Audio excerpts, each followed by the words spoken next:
Hello everyone, and welcome to the Death Slam Asia Pacific Day 2. Today, we're going to have some incredible deadlock ahead of us. I'm really excited because I am going to get to cast the arguably, or at least allegedly, two best teams in the region in OT and Pulsar. But before we get into it, as a reminder, if you guys would like to support the event, you can donate directly to the prize pool, !donate in the description. We're really excited for a day of deadlock. And if you'd like to contribute, but get a little something in return, you can also get yourself some merch on the Death Slam store. And I'm wearing my shirt right now, so you can see it's got a little Death Slam logo right here. And if I turn around, it's got a little Death Slam. Let me show you guys right here. Bit of a model. But anyway, really excited for this day. And I'm going to be throwing it over to the desk, and I'll catch you guys back on the cast very soon.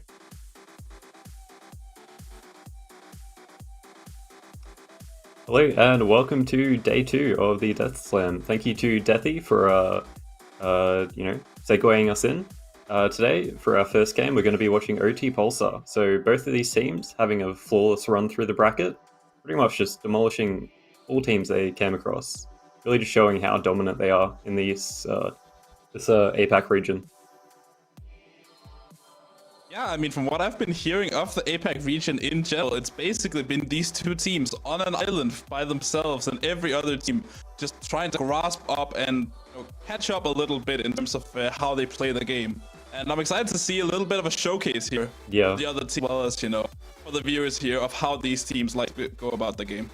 Yeah, definitely the top two teams to really just look at as our, the representation of this APAC region. And both, kind of poetic. One's being an all-Oceanic team, one being mostly Korean with Disco Virtuoso, well-known streamer. Somewhat of a rising star, very well-known player. So it should be some really exciting matches today. I'd imagine these games are going to be really close, so super excited to see what they're gonna show us. Yeah, and I'm also super excited to see these general mindset they come into this game, how they're gonna draft and stuff. I mean, we saw a little bit of how they like to play both of these teams. Mostly OT, though, I think was covered in the stream. But a little bit as well. I mean, we like to see how they played the game, and yeah, we'll see how they end up, converting a little bit of that into today as well. Yeah, they have a lot of experience, past games played together, so they know each other's, how they tend to draft, how they tend to play. So I think a lot of this will come down to the draft, I believe. There's certain characters that I don't think OT wants Pulsar to be able to have. Lash in particular. Not a gun Lash, I'm afraid, but a Lash nonetheless. Disco typically finding a lot of value on that character. And OT really just struggling to shut him down.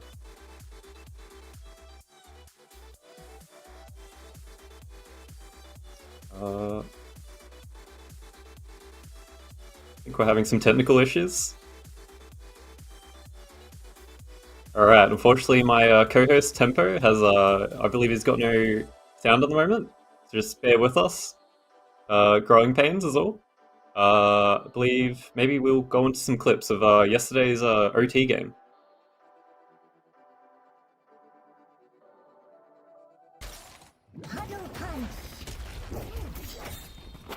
Alright, this is the OT BKB game. We saw OT really showing why they're such a dominant force in the region. I believe ending this game in 22 minutes, not too quick, but really just dominating all lanes in this best of one. Pulsar really showing the power of this gun Ivy, and as Tempo, I'm sure Tempo will be talking about it later, showing the power of this early testable as bullet resist shredder.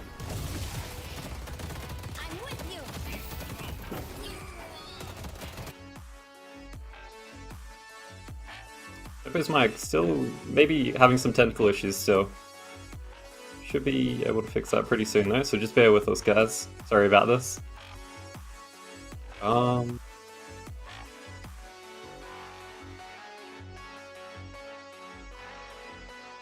Tempo? I am hoping that it will end up working. I hear you, Tempo. I hear you loud and clear. Okay, right. Good to be back. Sorry about that. It's a bit of a technical issue on my front there. But yeah, I mean, I'm super excited to see how these players are going to be playing this. We saw them pull out this gun Ivy, a pretty staple pick, at least in the European region, with that Tesla bullets and bullet resist shredder combo. Like to get, you know, a lot of resists for free with some really good defensive stats as well. It's a very strong build to deal with. And you just zoom around the map and never die because you're Ivy. Yep. You can just sit in the backline and do a lot of damage. Get up all that farm, especially enemy farm, and you can see in that game, Pulsar able to win the, I believe, just with a Viscous against a Grey Talon Yamato in mid. So pretty impressive, and like just showing how dominant and scary he was. You know, not just sitting there AFK farming, but I don't know if we'll be going back to the clips, but you could see him literally just flying in on people and stone forming to kill them. Just instantly shredding them with that gun and test the bullets. Pretty impressive stuff. Pretty impressive stuff indeed. I mean, strong character, and it's definitely going to be seen today, I think, in some variety. Maybe not this game, but at least in one of the games. We'll see how these teams end up going for this draft, as we are looking to get into it right now. I believe we are getting it up for you on stream now, and OT starting on that Amber side with that first pick. What are you expecting here for bans for these teams? You know a little bit about. I'm expecting probably an Abrams ban. I'm not gonna lie, or Viscous for the side of Pulsar. Yeah, Billy. I mean, yeah, honestly, yeah, that's also one of the bans we would expect. Yeah. So I'm not sure what Pulsar will be following this up ban with, but maybe. I think they'll go with Abrams or Viscous, probably for their first ban. Yeah, I mean, there was a recurring trend, at least for us on the B stream yesterday, to see that Abrams ban early on. But Pulsar are going to change it up a little bit here. No Abrams ban, so maybe it's going to get first picked. I mean, it was either first ban or first picked. I don't know, or I could be completely wrong. I mean, Paradox getting banned here instead for Pulsar. Any particular reason why they're going for this Paradox ban? Oh, there it is. Yeah, the Abrams. Dude, they love him. Paradox is just a super strong character early mid-game. Just a constant threat. You can never really relax when there's an enemy Paradox on the enemy side. So, you know, definitely first ban worthy. And we'll give maybe Pulsar a bit more space just to drag this game out. Maybe they want to go for more like late game comp. So yeah, Abrams getting picked up from OT, kind of what I expected. They I don't know, they really believe in the strength of Abrams. Yeah, and Viscous coming out from the other side here. We were talking about the strength of these heroes just in the bans now. Both teams are electing to go for at least one of them. Who do you expect they're gonna pair up with this Viscous on Pulsar here? I can't really say. I know Pulsar in particular, they do really like their GT, so maybe a GT, but maybe too early for that. You know, OT could get some of those like counter heroes. They could pick up the Lash here. I know they've been top 3ing them on occasion. And yeah, going for the GT here. Gosh, it's like I've watched these guys before. I mean, this is looking pretty standard, at least, I would say. I think GT has seen a bit of a resurgence in the meta and looking very strong right now. In terms of how the characters played and the level of volatility you get with those heavy spirit bursts that Talon provides you, as well as that global map presence of the birds. I mean, super strong character right now. Yeah. And also, a very strong character is a character like Lash to counter that GT a little bit. Yeah, kind of expected. Good character overall. We'll have to see if Pulsar, follows us up with maybe some counter picking like Calvin, something like that, just to help, shore up these team fights and negate some of that Death Slam threat. Mullen Krill getting picked on the side of OT. Yeah, super strong character, amazing lockdown. Imagine he's super useful. Pulsar does have the Viscous Cube to help negate some of that impact and. Calvin getting picked out. Yeah, pretty. This is looking like a really bad draft so far, I would say, for OT. Yeah. It's very risky going for that Lash and Bone Krill when you have direct counters able in the pool and getting picked now as well from Pulsar. The Kelvin countering the Lash and the Viscous already being there to show a counter to that Moan Krill. So I'm a little confused as to this draft setup, but maybe they have some sort of secret sauce that I don't know about. Yeah, for sure. Definitely going to be a hard game for the Lash to play in particular. It's going to be hard to get these picks, especially against like Calvin Viscous. And guys getting banned out for Pulsar. Really principal ban. You'd imagine OT's going for kind of responding to the rule of Pulsar. So just banning out kind of like a more frontline DPS character. Definitely a good idea for Pulsar. And OT following up with the Shiv ban. Probably just negate some of that brawl potential I imagine Pulsar's going to have with that Calvin. So try not to let Calvin and Shiv run away with the game. I mean, Calvin and Shiv, very strong duo, and we've seen a bit of a resurgence in that duo for a couple months there. It wasn't like something you were prioritizing in the draft because Shiv wasn't in the best of spots, but now Shiv is very strong in the meta again, and you're picking it without the Kelvin, so surely you want to pick it with the Kelvin. So it makes a lot of sense here for OT to ban it. And Warden gonna get picked up now as well by Pulsar. Bit of an interesting character right now after the recent nerfs. I mean, pretty strong still, but I'm curious to hear your thoughts on the Warden here. I mean, he's still incredibly strong with that teamfight ulti, but he does have, I feel, much more counterplay now, outside of, you still have the Infernus to possibly negate some of that spirit damage. It's just, can OT really kite away from this Warden ulti, I feel. It's the main problem. It's going to be pretty difficult when you've got a Viscous Calvin slowing you down and chain stunning you. So I'd imagine OT maybe go for something more upfront, like a 7, try and shred some of that that Warden and also respond with her own massive teamfight ult. Yeah, I mean, 7, a really strong character. We were starting the day off yesterday not seeing much 7 get played here, but makes a lot of sense now. Taking a 7 into this very team-fighting comp of Pulsar here with the Warden, with the Kelvin. I mean, you're getting a little bit of that team-fighting back on your side and not letting them just completely run the show. Yep. Now we're seeing OT pick up that Gun Ivy. I'd imagine it's going to have to be. Going to be getting that bullet resist shredded Tesla bullets. Still, I believe on Gun Ivy, you max that ulti. That's going to be pretty nice. Come into late game, especially if they manage to get it there. Probably, I'd imagine we're going to see a lot of impact from the Ivy here. Yeah, and Gun Ivy especially being very strong against characters like Viscous because you naturally build Capacitor very early on. Getting rid of that cube now for your Moan Krill. So, I mean, this is kind of a solution to that earlier problem they had with the Moan Krill early in the draft. Yeah, maybe showing just how familiar OT is drafting against Pulsar. Kind of, having the foresight to maybe, pick a character that really is going to end up building that Capacitor. We're seeing Infernus end up getting picked here. Imagine great character into that 7 at the very least. Can be quite a nuisance in the early game. Also as well now, gonna go with the Infernus and the Bebop pairing here. Pretty strong characters as well in the current meta, and Bebop is something that we didn't see too much yesterday. We saw it a little bit, but I'm curious as to why they're preferring the Bebop over the Holiday, as an example. Yeah, some of the APAC knowledge of mine is Pulsar has a very, very nice Bebop player.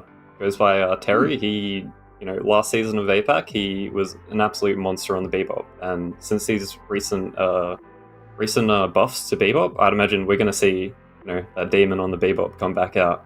He was looking absolutely deadly on the character in the past, so it's great to see him back on it. Definitely going to be a player to watch this game, or make or break this game, I'd say. I mean, that sounds great to me, at least. I mean, I'm always curious to see a Bebop hit those nasty hooks and absolutely hit you from 3 miles away, you know?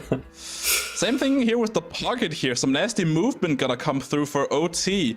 And a pretty good pick into characters like this Kelvin and this Bebop. I mean, even the Warden, this is a really solid pickup for OT. Yeah, it's gonna bring just like massive teamfight AoE, just kind of countering this kind of like brawl Kelvin, all stack on top, get domed. You're going to be met by this massive affliction. So really good pick from OT here. I'm honestly, I think I like the OT draft more at this point. Depends how much value that Lash can get. I feel like if Lash has a bad early game, which can happen, they might really struggle. But definitely they have some amazing teamfights. Looking at it. I mean, this Lash is playing into Kelvin and Bebop. It's gonna be hard for him to do much here this game, but if he can hit those death slams and Pulsar aren't ready with all this counter util, I mean, he's gonna be very impactful here with all these, characters that you just want to move around the map, with the Great Talon and the Warden. Being able to position them in fights how you want them to be is gonna be really crucial for them there. Yeah, for sure. Even just the threat of, that Kelvin is going to have to dome if they're fighting in the open for this. If you've got the pocket there to follow up, I'd imagine OT can really have these like explosive team fights where they're just trading out and they end up winning pretty much. So it'd be really interesting to see how the team fights unfold in this game. Definitely something to look for. Yeah, really strong team fights coming out from both sides here, and it's gonna be cool to see who can get the best of the other opponent here. I mean, these are two really good rosters, and there's two really good drafted, sides for me here. I gotta say, I personally prefer the OT draft as well, just like you're saying. I feel like do Pulsar, think they have a lot of the answers. Yeah, I feel like Pulsar might kind of dominate the laning phase, though. I feel like they're quite strong in lane. They can kind of bully them a little bit.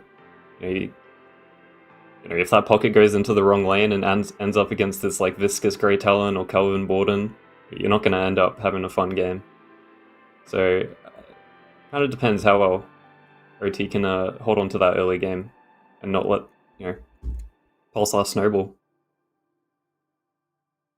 Yeah, for sure. I mean, these laning stage of Pulsar here is very strong, and it's gonna be hard for OT to get out of that early game. But if they're even at around the the 15-20 minute mark, I think they're gonna have the game in their hands here, and OT are definitely gonna be favored once it comes to those mid to late game engagements. For sure, and I'll also be, it'll be interesting to see the Grey Talon hopefully hitting some really big birds in that early game. I believe it's incredibly short cooldown.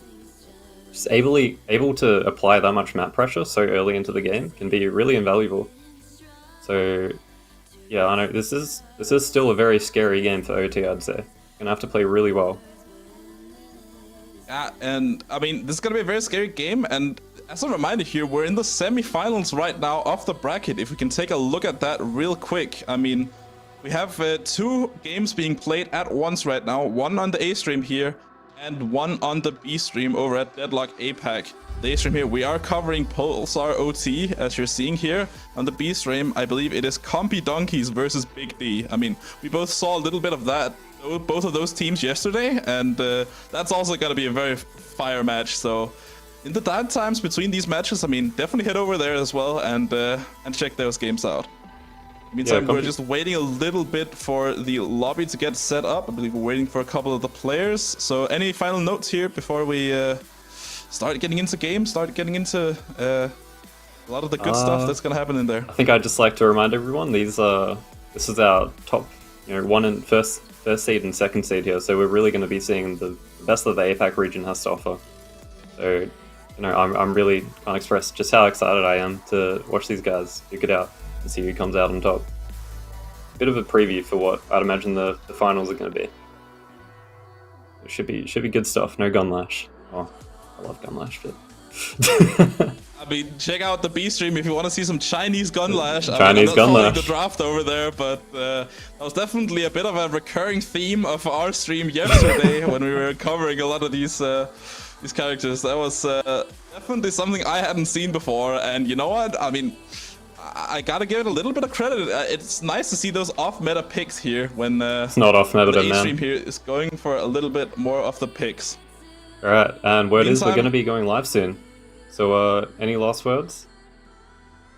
No, I just enjoy the match here, and we'll send it over to Chaco and Pikachu and Deathy here Okay. on the casting. Yep. Stay tuned for that.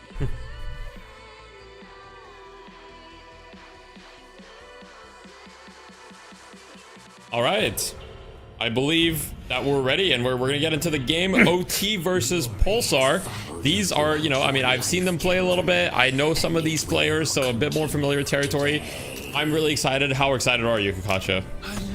Deathy, I mean, I've been hyping them up all of yesterday. As you know, this is the pinnacle that OC has to offer. I've personally been following these boys for upwards to almost a year now. Technically speaking, I played on some teams with some of these guys even back in the day. A little bit washed now. What can you say about it? But yeah, I'm really excited, and it'll be interesting to see, especially for anyone who has been following us in the OC APAC region for a while now. You'll know that, you know, this is maybe Pulsar's first real time to show what this new roster has to offer with the new pickups of Sino and Disco. It's only been about 2 months now, so I know they've been putting in the work. Hopefully we'll see some results today. How are you feeling about these lanes, Deathy, so far?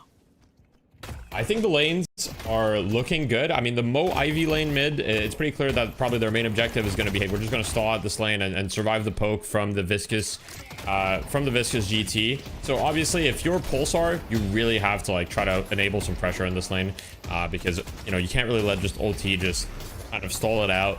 As far as the side lane, Pocket Abrams versus Infernus Bebop. That's a bit interesting, as we do have the hook connecting onto the Pocket. Now, that's a lot of damage taken earlier from the Pocket, and you know, you kind of would have expected him to maybe start Suitcase in that lane just so he can dodge, but it looks like he didn't do that.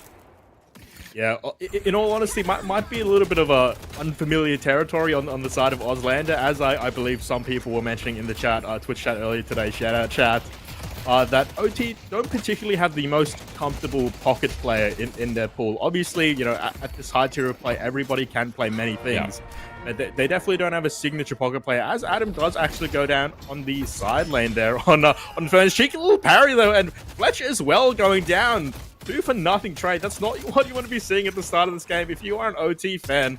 And another little thing I want to highlight here in terms of the players, I know Great Talon has recently come into the meta quite heavily, Deathy, but GBS, Gaiwabushi, as he also is known, as you know, we like to keep it a little off meta, as Slapdog also drops on the side lane. Not sure what's happening with OT. What did we just see?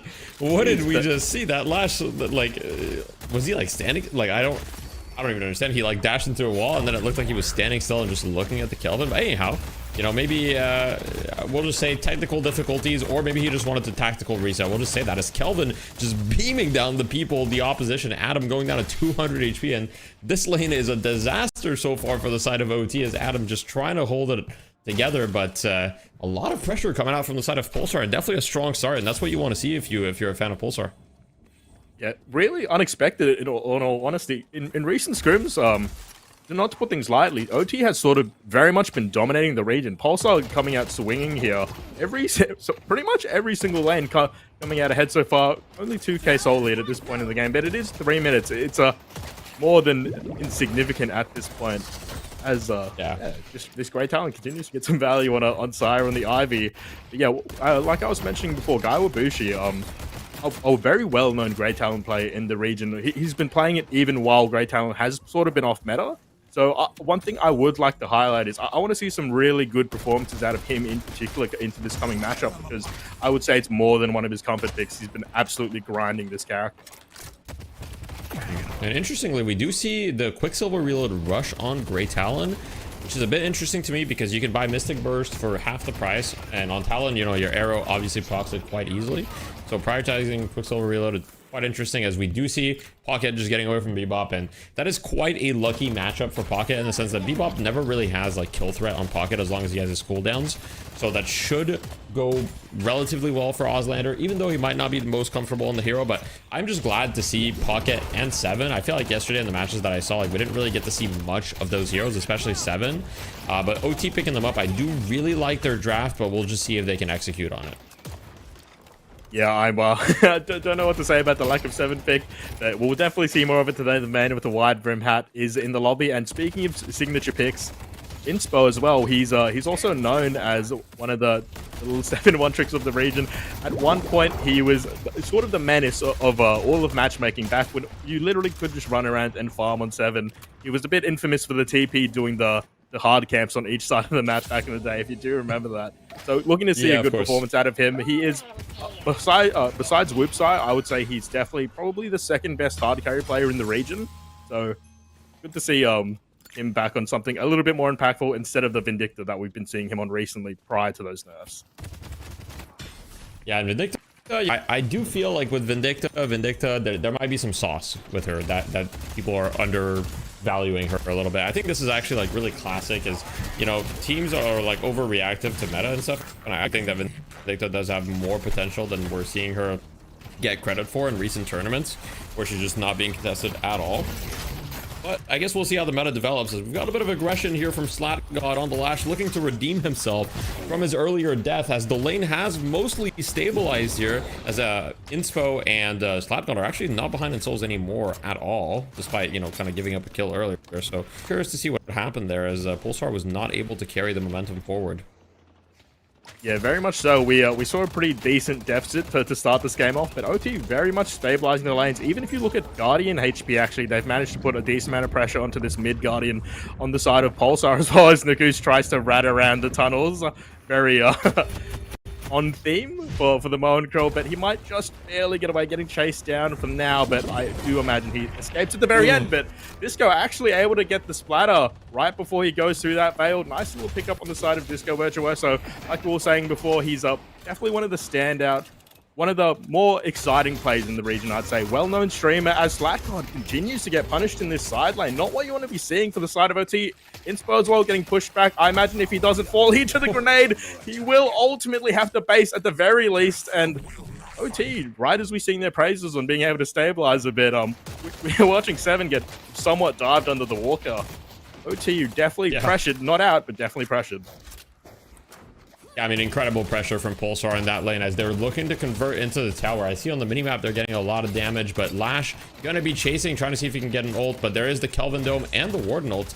I'm a little bit surprised we didn't see the Warden ult just committed just to get the tower, and, you know, worst case, if Lash shows up, you just dome and you're fine. But looks like Pulsar trying to play it a little bit safe, a little bit more cautious, as a lot of pressure on both of the side lane towers is being put. Adam looking to strike back, so much damage going out.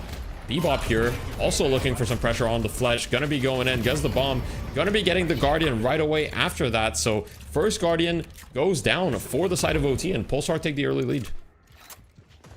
Yeah, it's definitely not what I was expecting, to be honest. I do see that Pulsar, generally speaking, I do believe that they had some stronger lanes. SlatGod continuing to feel the pressure, just barely avoiding the execute damage on the Grey Talon, but he won't be avoiding the Alchemical Flask coming out of Faxfox. Pulsar continue to roll with this pressure. I imagine this is going to be another Guardian down, and Stormcloud will have something to say about it. Inspo trying to push them off, but I still don't believe that will be enough. Potentially even a dive here as this next wave does eventually push up. Sire as well. Quite low HP, does have Nikus with the Mogul combo to give him some space to work with, but OT definitely feeling the fire off the side of Pulsar so far. 10 minutes into this game shortly, as we do see Sinner Sacrifices get spawned. Going to be interesting to see how Pulsar maybe trying to get a little bit of map advantage, get some of these maps objectives stolen on the side of OT as this time it ticks down. Yeah, and here Kelvin and Warden, relentless. They want this tower, and they want it now. Kelvin does have the Guardian Ward, so, you know, looking to be able to support his Warden. You don't see that item too often these days. I mean, you do see it here and there, but I wouldn't say it's a standard buy on Kelvin or supports in general, so a bit interesting to see it. I'm guessing that the idea is you're gonna want to build into Divine Barrier later into the game because you're against Pocket. So I do quite like the idea. I think it's a strong item, and I do think that Divine Barrier is underbought against Pocket, and there's really no other like reliable way to remove that ultimate, and you're really going to want to use that on your Warden late game as Lash does die into the dome, gets taken down. Fax Fox on a 3 kill streak, going to pop his ultimate and chase the 7 as Moan Krill comes over. He's going to use his ultimate on him, but not really doing much as Warden just heals right through it. Moan Krill has to burrow away as it's mostly an exchange of abilities on this lane, but Fax Fox looking to go further, gets burrowed on. Gonna be resetting as Moan Krill in his tower gets parried by the Kelvin. It goes down to 300 HP. I think he's gonna heal up and be fine, but what an exchange. Yeah, this is just really solid, clean play outside of Pulsar. Actually, Slapdog though, he's looking for something. He does have the Death Slam available, but there's just nothing to be had. OT, they look to push the advantage, so Guardian will go down here, and maybe Psycho pushes for more. I imagine a little bit of risky territory at this point. Bird comes through. Will it connect? Will Psycho continue to have a bad time? Just a bit of a flyby. The Goose, he's got plenty of HP to work with, but definitely significantly chunked down his Sire. Does pop the airdrop. I mean, at this point, it's 10 minutes into the game. 4K difference. It's not huge, but it's definitely telling of how the series is, how this match has felt so far. OT 100% favored into this matchup, and also showing that, hey guys, you know, we know we've been a little bit quiet, but you have to respect us. Put some respect on the name. As Slackgod, he just has not been allowed to play the game so far, it feels. Every time we're spectating the Lash, the namesake of the tournament almost to a degree, we're just seeing him taken out of the sky again and again. Slackgod only worth 6.5k. This is not where you want to be seeing your Lash at this point in the game, as another Guardian gets pressured down mid.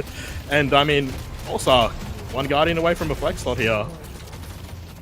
Pick up as well.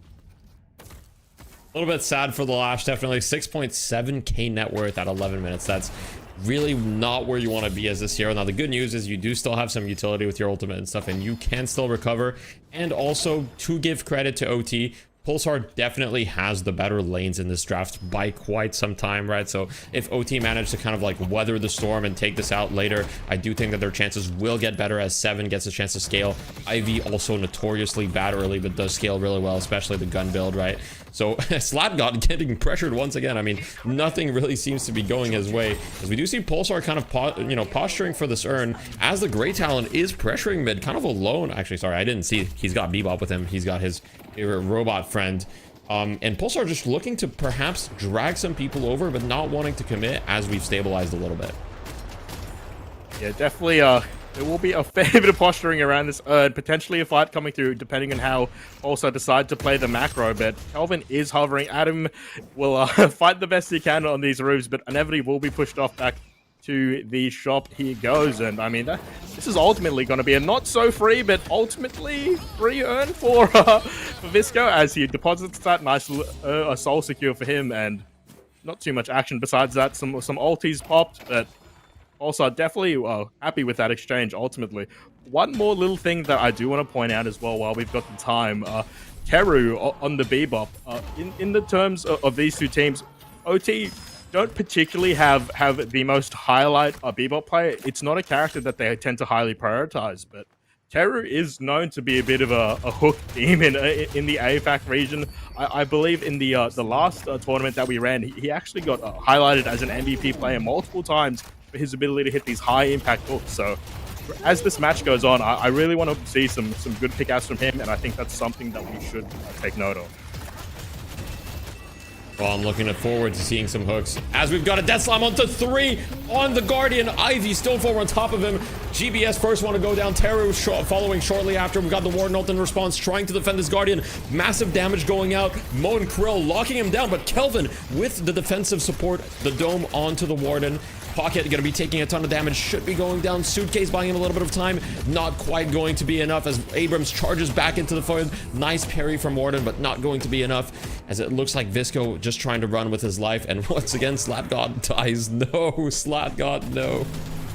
little bag, sadly deposited behind the truck that we see there as well. But I really like to see that. As you were mentioning earlier, Pulsar definitely have the stronger early game team comp. But OT, that it's at the point of the game now, around the 15-minute mark or so, where you really have the chance to make these impact team plays. And I mean, OT, if they're anything, they definitely tend to have the initiative in one way or another. Happy to just hardcore to engage on this turret to make this fight happen, and definitely some trades on both sides. But OT commanding somewhat, to get some respect on the map. Yeah, we've got a bit. Things have calmed down just a touch, right? And we get a chance to catch our breath, think about what's happening, think about what's important. We've got buffs and urns spawning in 45 seconds. Neither team wants to give that up. Pulsar, they want to keep the lead. They're up 6K against the favorites of the tournament, OT. So, you got to be thinking right now, Pulsar is certainly not wanting to throw this lead away, and they want to maintain their grip on the game, because as the game goes, Sire silently scaling, as well as Inspo, right? Sire now at 15K net worth. So definitely going to be scaling. And I saw that Ivy had a lot of money, and I was kind of thinking, maybe it's time to rush Glass Cannon. If you're able to just farm that much money, maybe you just rush Glass Cannon and pull a little wander there. But I don't think we'll be seeing that, unfortunately, as he does pick up the Tesla below resist shredder. And the bag just nicely left for him, as Slapgod is like, you can have that. Yeah, I would imagine that had to be a call out even. I mean, you're never mad about, transferring the farm, so to say, especially to your hard carries like Ivy that will scale ultimately extremely hard. Bird looking for something, will catch just a little bit of inspo, not enough to clear him out, but maybe it's enough to open the opportunity. Dino will walk up and get that kill. Adam securing the, not too much actually, as he is the one getting pressured out by Sino here. Backs off with the Walker dead, but I mean, you're definitely not complaining for that 1-for-1 trade of inspo for a Walker. Really good macro play coming out of OT, as these objectives are on the map. I do think that Pulsar will potentially be looking to pick up the urn here and try and get some form of trade back, as Cheru picks that one up. Yeah, I mean, if you're Pulsar, you got to be a little frustrated with how the last couple of minutes have gone. You had a very commanding lead, and you haven't really been able to convert it, but you do have the urn, and this is kind of your chance, as these urn fights are starting to get really, really important. And you have Warden ults, they don't have 7 ults, so this could be your chance to take a really, really favorable fight, as we do see Pulsar all moving towards the urn. It looks like OT's just going to give this one up and look for counterplay, but I think Pulsar have the read on it, as the Warden is left at the Walker. He's got his ult, should be able to defend this Walker, no problem. OT going to keep up the pressure. Ivy looking to get some damage. I'd like to see Warden just go in, as he's going to do exactly that. Ult's in, going to be looking to clear the wave. It doesn't really matter if he doesn't get much out of this ult, he just needs to defend the Walker. Yeah, speaking of walkers, Pulsar definitely wanting to hit the gas here, seeing these multiple members on the side of on the right side of the map pressuring the Walker. The Warden successfully pushing them off, and it is go time. Disco is on the ball, but maybe it's more of a get out of here sort of situation. Both teams successfully defending their Walkers. As Bisco, he's got barely any HP to work with. Will he ultimately get caught out? I imagine so. Slack missing a couple left clicks there, but Bisco does ultimately go down. Adam will re-engage on Sino as well. It's definitely been a brawly game so far. Flames dash, not enough to close the distance here. Punching again and again. Adam have to secure that kill. Abrams showing the first big rally here potentially. And somehow OT strike back. They get the Walker. You have to think that was perhaps a little bit overzealous from the side of Pulsar. They wanted to get a little too much. They'd already gotten the favorable trade. They got the urn in exchange for nothing, and I think that they should have just been content with that, but they try to force the issue, ultimately fail at taking the Walker, and lose a Walker of their own. And now OT kind of like showing why they've been the dominant team. And these situations where you have a lot of different fights happening, a lot of different objectives in play, always kind of favor the more experienced team, which I believe is OT. Correct me if I'm wrong. Yes, that would be correct. They've been together for upwards to at least 6 to 8 months, this core roster, easily. Yeah, well, that it's definitely showing, as it looks like, as far as power spikes or anything, you have to be looking at Disco. Disco was a bit of a star player, like you said. A lot of people know Disco. I mean, Disco's one of the few players that I do know as well. And a little bit of an anecdote is like when I played on a team with Goober, another pretty well-known Viscous player, right? He told me that he learned a lot of the Viscous tech from Disco, actually, and it was like, yeah, there's like this cracked Australian Viscous player and stuff, and that's kind of how I learned about Disco Virtuoso's existence. So a bit of lore, but unfortunately he's not doing incredible. Only 15k net worth, so he's fallen behind a little bit, which is going to limit how much he can do in these fights, and perhaps he's going to be a little bit more reliant on his team for this one. But you know, a lot can still change, as we've got a hook onto the Mo. Grab onto the Viscous, but not gonna be able to quite follow up here. Yeah, a lot committed onto the goo ball, actually, and you hate to see it, but maybe Disco just walks away from that if you're a fan of OT, and I believe he does as the counter engage comes through. Slatgod, though, unfortunately, I believe that was a bit of a whiff. Death Slam just choosing to back away here. Both teams licking their wounds to some degree, but it will be Pulsar ultimately pushing a little bit more, seeing what advantages they can take. Just looking for a bit of a wave clear. Not too much left to be had as both teams choose to maybe reset a little bit. Let's see what's happening. 20 minutes around the corner. Look towards these objective spawns, as we always do here in Deadlock. Every 5 minutes, get these Titi runes rolling and get some earn priority. But, my God, I mean, it's been very much a tale from him all game that he's been having a bit of a struggle. Let's see if he can find these opportunities. Still quite low in the net worth, but you don't necessarily need to have the biggest bag to have impact on Lash, as I'm sure you know, that.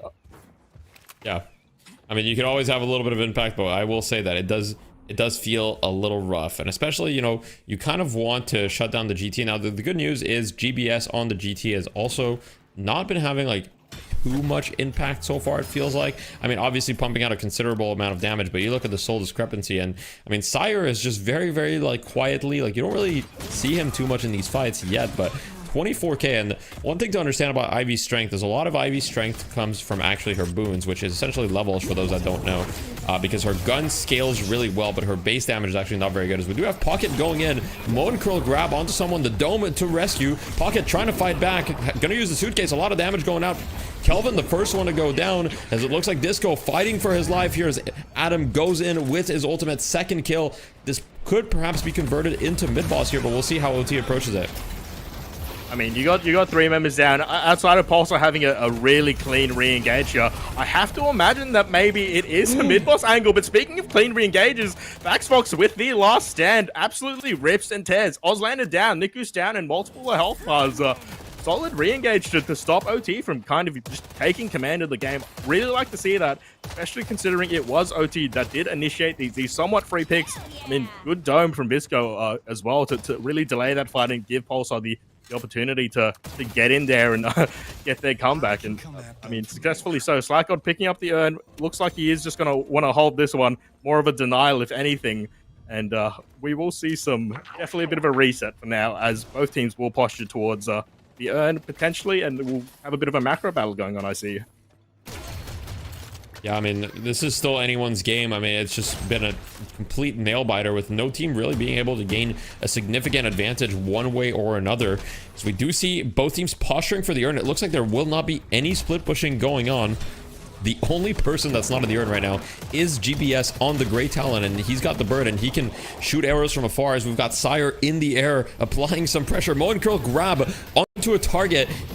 Instantly goes down. Disco Virtuoso, we've got the dome, but it's too little too late, as Visco is trying to run away, will do so successfully, but it's already a disaster. Slatgod actually gets traded out. Visco lives, so these fights are so hard to follow, because I always feel like one team's winning and then right away strikes back. And we're chasing the Kelvin under the walker here.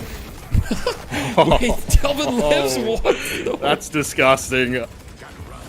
Adam actually getting pressured out here finally as well, and I mean, it's such a messy fight, as you're saying. It's so hard to tell who really has the advantage. Clean parry, actually, out of Sino to absolutely shut down Adam. And right as I'm saying we're having these dirty fights, it's hard to call the advantage. Pulsar just swing things heavily in their favor. Instantly into the pit. You know, we're in the big leagues now, folks. There won't be too much meandering as the boys call for it. They know it's more than a free mid boss at this point. Also, definitely not a, it will be a close game even after we get this rejuvenated. It is still the first mid boss of the game, but man, it's gonna be interesting to see how OT adjusts to these. I mean, it looks like Mo might try to contest here a little bit. He's right above. It looks like he'll give it up, actually. But I think if you're OT and you VOD review that, I mean, why are we chasing the Kelvin all the way? He's already used Dome, right? Like, the start to that fight was pretty much as good as it gets. You instantly kill Disco on the Viscous, so there's no cube available, and you instantly get the Dome out from Visco. So you've already gotten all of their defenses out, so all you need to do is just play together and just play the fight standard. But overextension, trying to chase the Kelvin that's already used his most valuable ability. I mean, this is a support Kelvin, right? He's not going to do that much when he doesn't have Dome. And unfortunately, their overextension does cost them mid-boss. So fully even on souls now, and Pulsar with the mid-boss advantage for the next couple of minutes. We'll try to see if they can convert anything on that. I mean, all 3 walkers are standing currently for OT, which is actually worst case, by the way. When you lose mid-boss, the last thing you want to have is all 3 of your walkers up, because generally speaking, the team that has mid-boss is going to be able to convert walkers fairly easily. Yeah, definitely. Just gives you the commanding map pressure across the board. And with the Grey talent as well, already having so much global pressure in regards to that, OT will definitely be looking to see what they can take a hold of, but it's inevitable that walkers will fall. Pulsar will be happy to secure at least one more flex slot, I'm sure, as these soul net worths do continue to climb up. Some pickups for Grey talent here. There's nothing too crazy, but speaking of net worths, I mean, we've been harping about this. Sai, just quietly in the background, he still does just continue to grow. I mean, he is tied with Warden more or less for biggest net worth in the game, but he will certainly scale harder. 25 minutes into the game, I do believe that the onus is on Pulsar to try and end this one as soon as possible. Yeah, I will say Fox is going to be a bit of a problem, and I don't love the builds that I'm seeing coming out of OT. Like, I think you need to kind of prioritize Spirit Burn on someone on the side of OT, because this Warden is going to be a huge, massive issue. And I think if your Lash or Pocket were having a good game, either of them could have Spirit Burn by now, and that could completely change the game. Zero Fox, he already has Lightning Scroll, and last I checked, he had an extra 5k as well, so he's probably going to get Mercurial Magnum or something like that next. And I mean, I just don't really see how you answer this Warden in these team fights, because I mean, you can Mow and Curl grab him, but with Lightning Scroll, he's going to be canceling Mow and Curl grab. He's going to be canceling, you know, 7 ult, Lash ult, like all of these abilities, and you're not really going to want to initiate on him because he's got a Kelvin with Divine Barrier. So even if you use Affliction on him, Kelvin can just remove that with Divine Barrier. So really strong pulse. Yeah, definitely. And we see them to continue to push this advantage, continue to snowball even more. You know, forgive my pun with Kelvin jumping on the screen. So they do grab that free earn, and they are heavily converging on this left side walker. I imagine it's going to go down, and looking for a big affliction. Fletch actually does manage to get 2, but deciding to get the hell out of dodge, not wanting to commit too much more, as Fox just starts ripping through them. I mean, I imagine, yeah, that has to be a dead pocket. A bit of a misplay, perhaps, out of Auslander there. I believe he did not need to get caught by that cage coming out of ward, and Disco just running through the base. I definitely don't think he needed to die there, as Disco perhaps making an overextension of his own, but we've got the Inferno Salt and abilities are being thrown left and right. Mow and Krill gets caught isolated in the dome. Pops return fire, not going to be quite enough as he goes down instantly. But the Warden ult has been used. 2 kills on the side of OT, as Pulsar still have 2 rejuves here. We've got Sladgod trying to do something on the Lash. It looks like Pulsar is going to be happy with getting the base Guardians. It doesn't really think like they don't seem to think they can push the lead further. And they're going to focus on getting the mid-walker for another flex slot and getting as much of a lead as they can with this first rejuve. Really making sure they don't throw away this lead. I do like this kind of like conservative playstyle, as we do have the cage going on in the Abrams. Not going to be catching him. Yeah, I really do want to point out again, like, is this somewhat like a trickle-down effect of maybe like a little bit of a hero pool issue? As we mentioned earlier, like, you know, Auslander, not the most comfortable pocket, and at this level of play, you do not want to be seeing mechanical mistakes that lead to avoidable deaths, pretty much opening up the base entirely for OT in that moment. I mean, there was a little bit of trading back and forth there. Disco did get a bit swaggy with it, but when you have the Rejuvenator, you're allowed to make these decisions. Suddenly Pulsar in more than a commanding lead, as OT do fix their lanes. You know, Pulsar did all go back to reset, so a little bit of neutral for now, but it's quite comfortable to say that Pulsar in a commanding position as this game goes on. Big bag on on the hip of Teru. I mean, I just can't help but feel like Pulsar could have pushed that a little bit more. Like, I feel like they should have gotten some of these walkers. Like, they only got 1 walker, and yeah, they got base guardian, so they got 2 flex slots out of it, but I really don't feel like they got enough out of this rejuve, especially considering the fact that when they pushed the base guardian, they got 2 kills for like 40 seconds, and they still had 2 rejuve credits that they didn't use. So I think that they're being perhaps a bit too conservative, but, you know, can you really blame them when they're in a leading position against a team that's been, you know, as far as I understand, essentially uncontested for months in the scene? They've got to be a little bit nervous right now.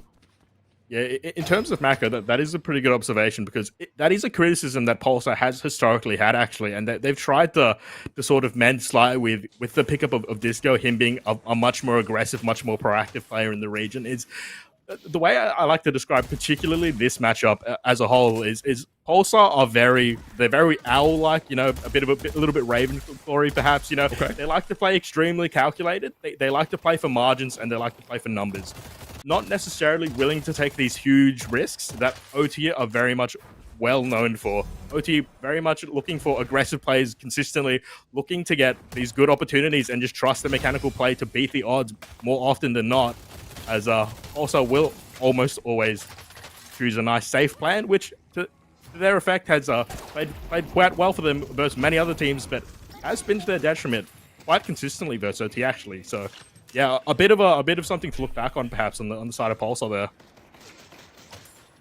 Yeah, and it looks like both teams just kind of stalemating a little bit, looking for a bebop hook here and there.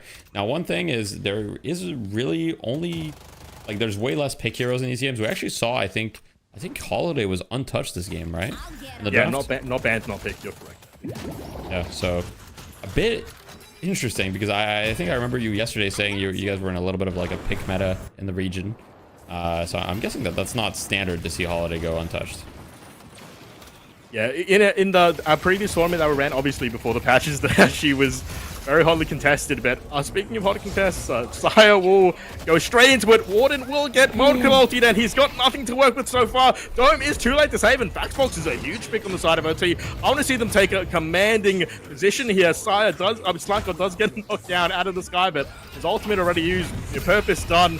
Visco will drop down as well. A little cheeky counterspell in the air there. I'm pretty sure I saw as GBS does his very best to get out of the situation. Slacker will continue to pressure him, getting a little bit of pressure back. It's you're not exactly the tankiest boy on Lash as he continues to tick down in the sky, but he's got plenty of friends behind him. Adam here to support.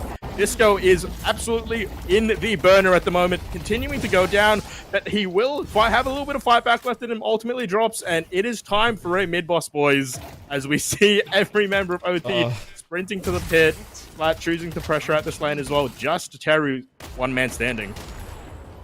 This is heartbreaking. I mean, I have no words. Like, why the buffs were about to spawn, and we're like at the enemy walker, like the Warden gets caught out completely alone when he's the highest net worth on the enemy team. Like, no save is available. Kelvin tries to save him, but it's too little too late. And then, you know, getting caught out alone at 31 minutes into the game is so detrimental. So that's really, really heartbreaking for Pulsar, because I think that they had incredible chances of winning this game, but now just seeing the door get shut in their faces, that this is going to be the urn, this is going to be a walker, this is going to be a lot of farm, and 4 rejuves to deal with now. So next fight is going to have 4 extra lives for Pulsar. Even if you get 1 big Warden ult, that's not enough. You're going to need 2. Yeah, and OT are very well known for probably being most certainly being the best team at actually finishing out games in the region. Like, once they have an advantage, they're not afraid to push it, like I was mentioning before. So I'm definitely going to see them. We're going to see a nice clean reset from them if I'm predicting anything. They'll get some farm off of the map, get their key items that they need, and it's going to be go time from OT, I can almost guarantee you. I mean, Sire is pretty much fully slotted out, right? He's got 46k. Let's see what he buys here. Buys Spellbreaker just to finish it off. So, you know, he's going to be taking limited amounts of damage for the Great Talon here. So I do like the purchase. He's going to be really, really scary. He's at max boons. So for those that don't know, max boons you hit at 40k, right? So this is when Ivy's gun gets really, really strong, quite high in terms of DPS. Pretty much maxed out on weapon investment, I think, as well. So going to be a menace as far as the DPS. And I mean, a lot of the other heroes, like you said, they're going to be buying key items. We've got a 20k lead, which isn't crazy at this stage of the game, but combine that with 4 rejuves with 2.5 minutes remaining on the rejuves, and OT are just going to walk up and look to create something here.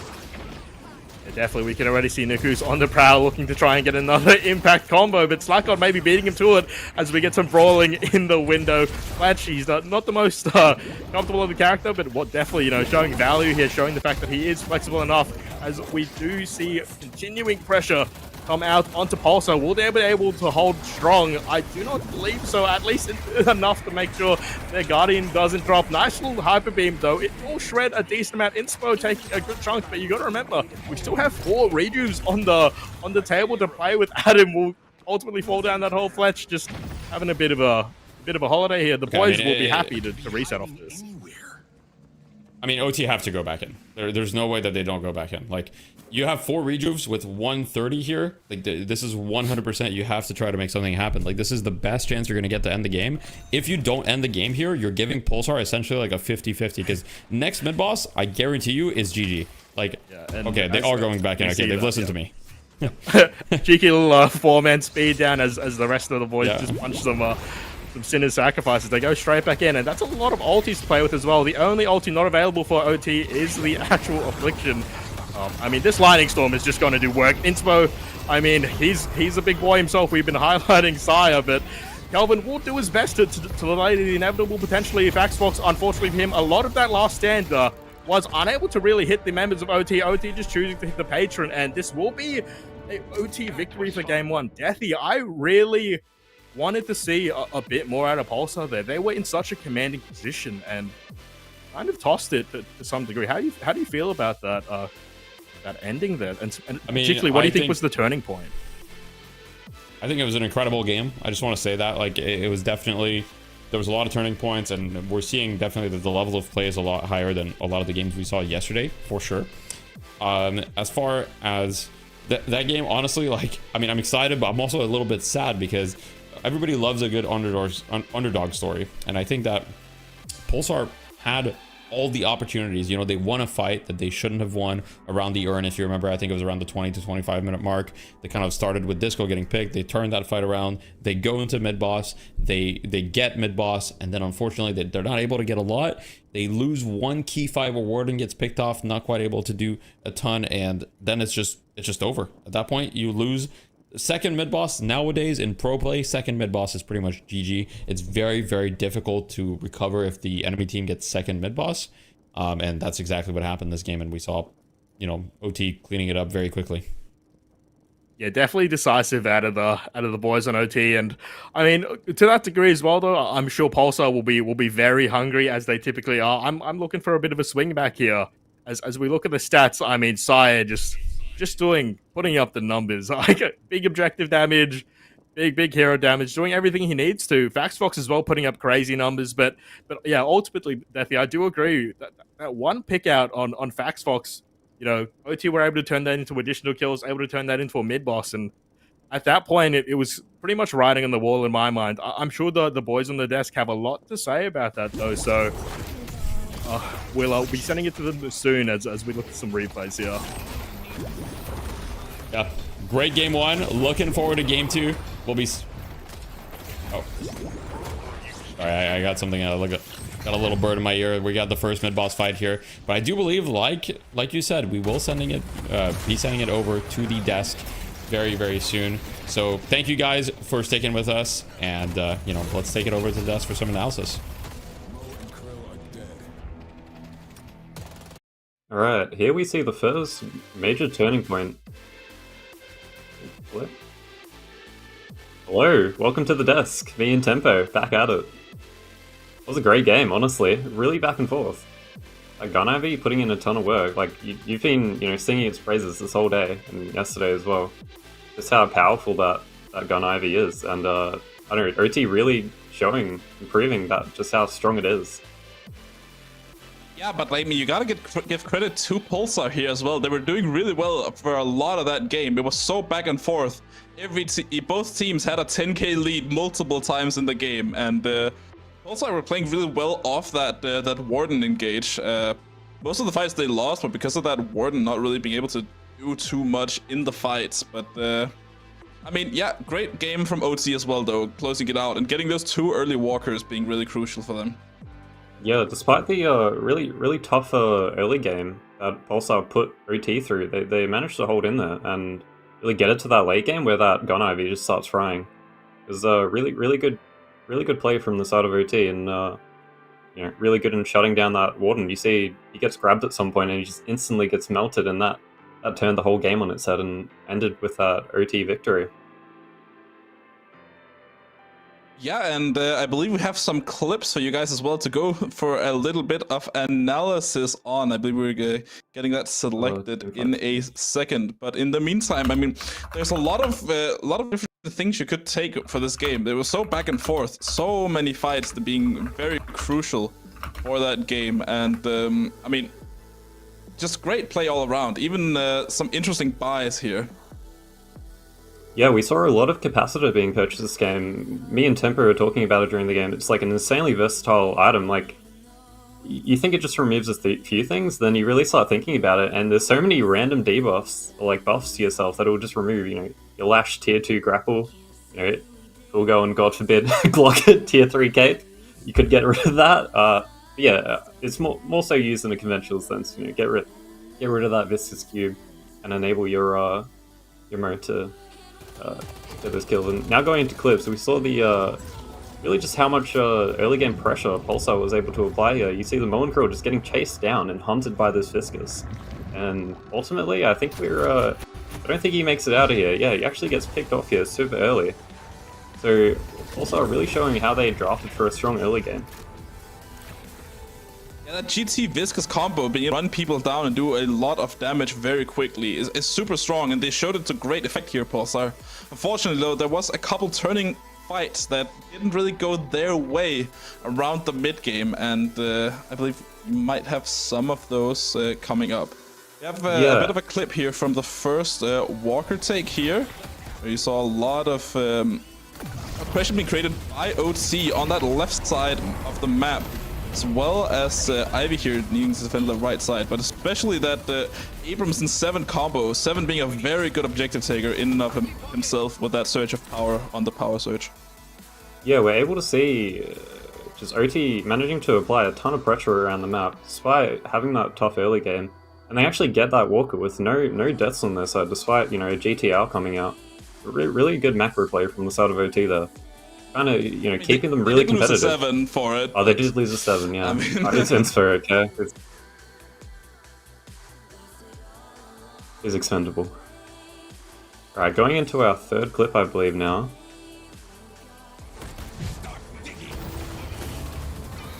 This was the fight around the like a big team fight that turned the game back into Pulsar's favor, I believe. A lot of members of OT just getting taken down here. Infernus doing a lot of damage onto this Abrams, and you can see how hard it is for them to escape all the movement on the side of Pulsar.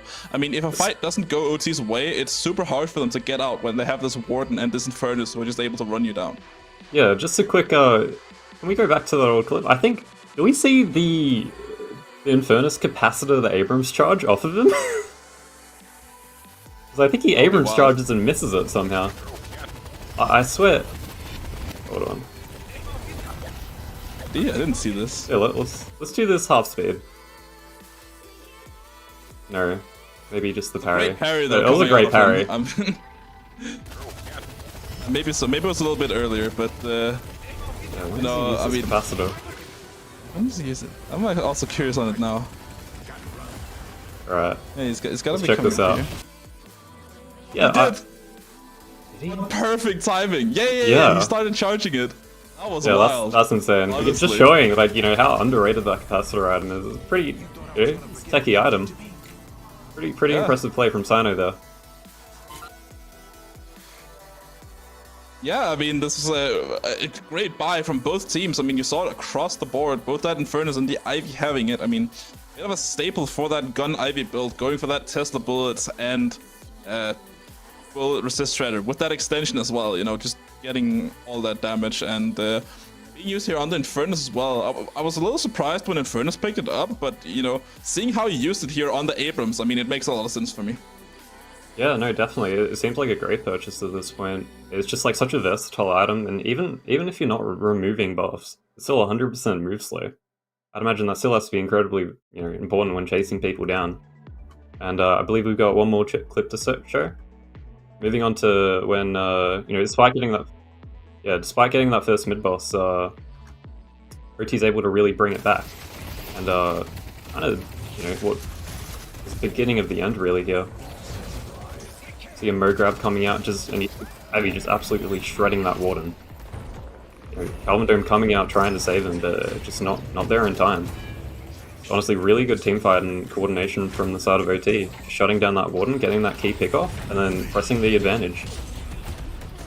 Yeah, finding that Warden was really crucial for them. You can even see Warden not even having used that ultimate. I mean, they caught him with his pants down and just absolutely, took care of the rest of the members. I mean, without that Warden, Pulsar was really exposed.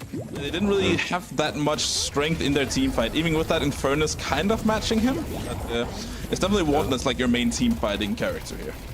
Yeah, without that Warden, you're very vulnerable from OT just running you down with that gun Ivy. Like, you just can't contest that, and here they just go mid and with 4 rejuves, there's not much you can do against that.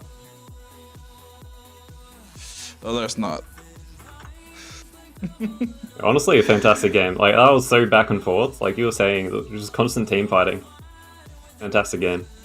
And I believe we got one more clip just of the OT wrapping it up here. I believe so. I mean, this is a fight here in the end, making sure that this 7, with that unstoppable purchase, not being able to take any damage, I mean, just being an absolute nuisance, even forcing out the Kelvin Dome very early on in this fight. But it's just not gonna matter since at Kelvin Dome, every member is just ready with their guns. And Gun Ivy versus Patron, who wins? I think it's Gun Ivy. Yeah, honestly, just super clean. They're just knowing they can go for the end there. You got 4 rejuves, you've got an unstopped 7 ulti, forcing out that Kelvin Dome. You know, if you're stuck in there with the Gun Ivy, you really want to be in there? I don't think so. So yeah, great game from OT, super close. I think Pulsar maybe have some reflection to do after that. Maybe they draft a stronger team fight and less so more... Or they try and go more snowball. Because they did have that really strong early game. They were looking really, really scary. But unfortunately just not able to transfer that into a victory. And also unable to shut down that Gun Ivy. It seems like Gun Ivy just ran away with the game, literally just tearing through walkers somehow. I think like 16 minutes or 18 minutes they took. We saw both side walkers fall. So pretty insane Gun Ivy game. Yeah, 1-0 so far for OT here, and Pulsar definitely need to find an answer to this Gun Ivy. If it's picking them themselves or, banning it out very early on. They definitely gotta find a solution. Yeah, I'd imagine Mo and Crow would maybe be a really good pick for them. Go that just some more kind of hard CC, just to lock him down. Because I don't. What did he end up pumping out? Like 30k damage? It's ridiculous. Something like that. Yeah. I think, looking pretty unstoppable. I mean, I think it was around 30k damage and 20k objective damage. I mean, such a nuisance to both players and buildings alike. I mean, definitely gotta find some answers here. For sure. Yeah, I also wonder, do we really think Abrams is first ban still? Like, or first pick? I'm not too sure how I felt about that draft of theirs.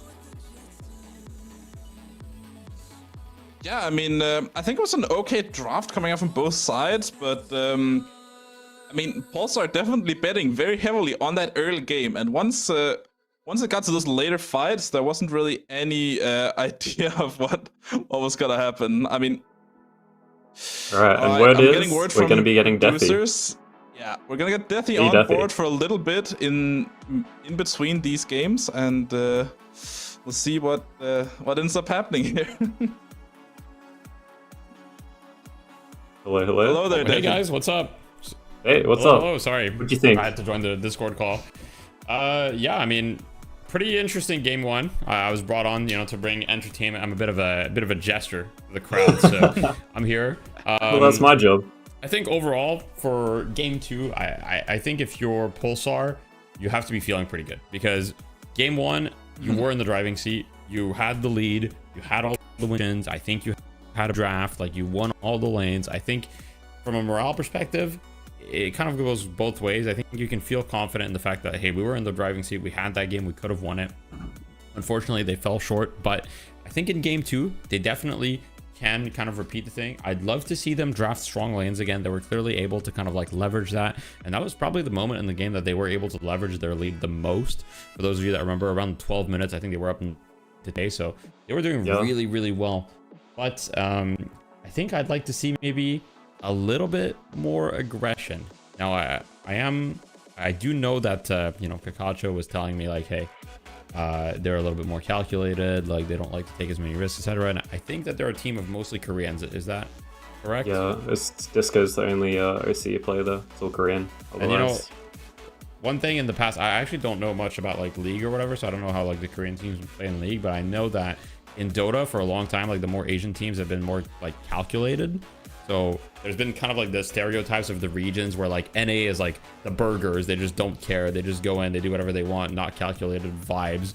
And you know, the Asian teams are like, okay, we need like a huge advantage. Like the meme with like Chinese Dota was like, okay, like they're not going high ground until they have like everything, like all the stars align, like they're gonna do everything to get all the stars, and then use like a mix of both. But I don't know how it is in this game, but so far I guess kind of like that a little bit. Yeah, Pulsar definitely at the moment, they do have that reputation of being quite reserved, I'd say, their early game aggression. And, you know, that early game did go just about as perfectly as they wanted it. You know, that Lash was starved for cash early. I don't know, they just weren't really able to convert that into, like, you know, a Walker take somehow. The OT team just managing to get a Sidewalker so early. I mean, they did try on the side, if you remember. Like, they tried to make a play happen, but then it actually, like, turned around. That was probably the one time that they overextended a little bit, tried to do too much at once. But one thing that I do kind of want to see is, I'm curious if on the side of OT, if we'll see the draft change significantly, because they did pick, like, some of Disco's heroes. Like, for example, was the Lash pick, like, a comfort pick for them, or was it just so that Disco doesn't get Lash? I'd say partly both. Slat's quite comfortable in the Lash. We've seen him run it in, you know, previous APAC tournaments, not in no Death Slam, but it's definitely a pick that he's very comfortable with, but there is a degree of, like, you do actually want to take Disco off that Lash. So that is by and far his best hero, and OT does struggle to really shut him down.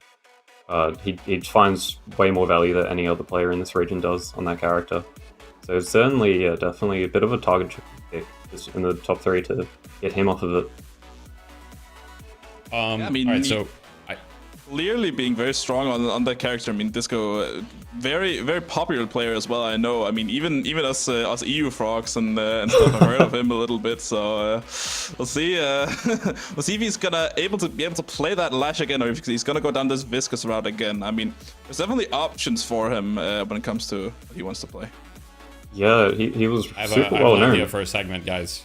Yeah. You're like, wait, is the draft coming? Okay, the draft was coming. I was about to start going off. Like, I was like, okay, let's do Deadlock fun fact.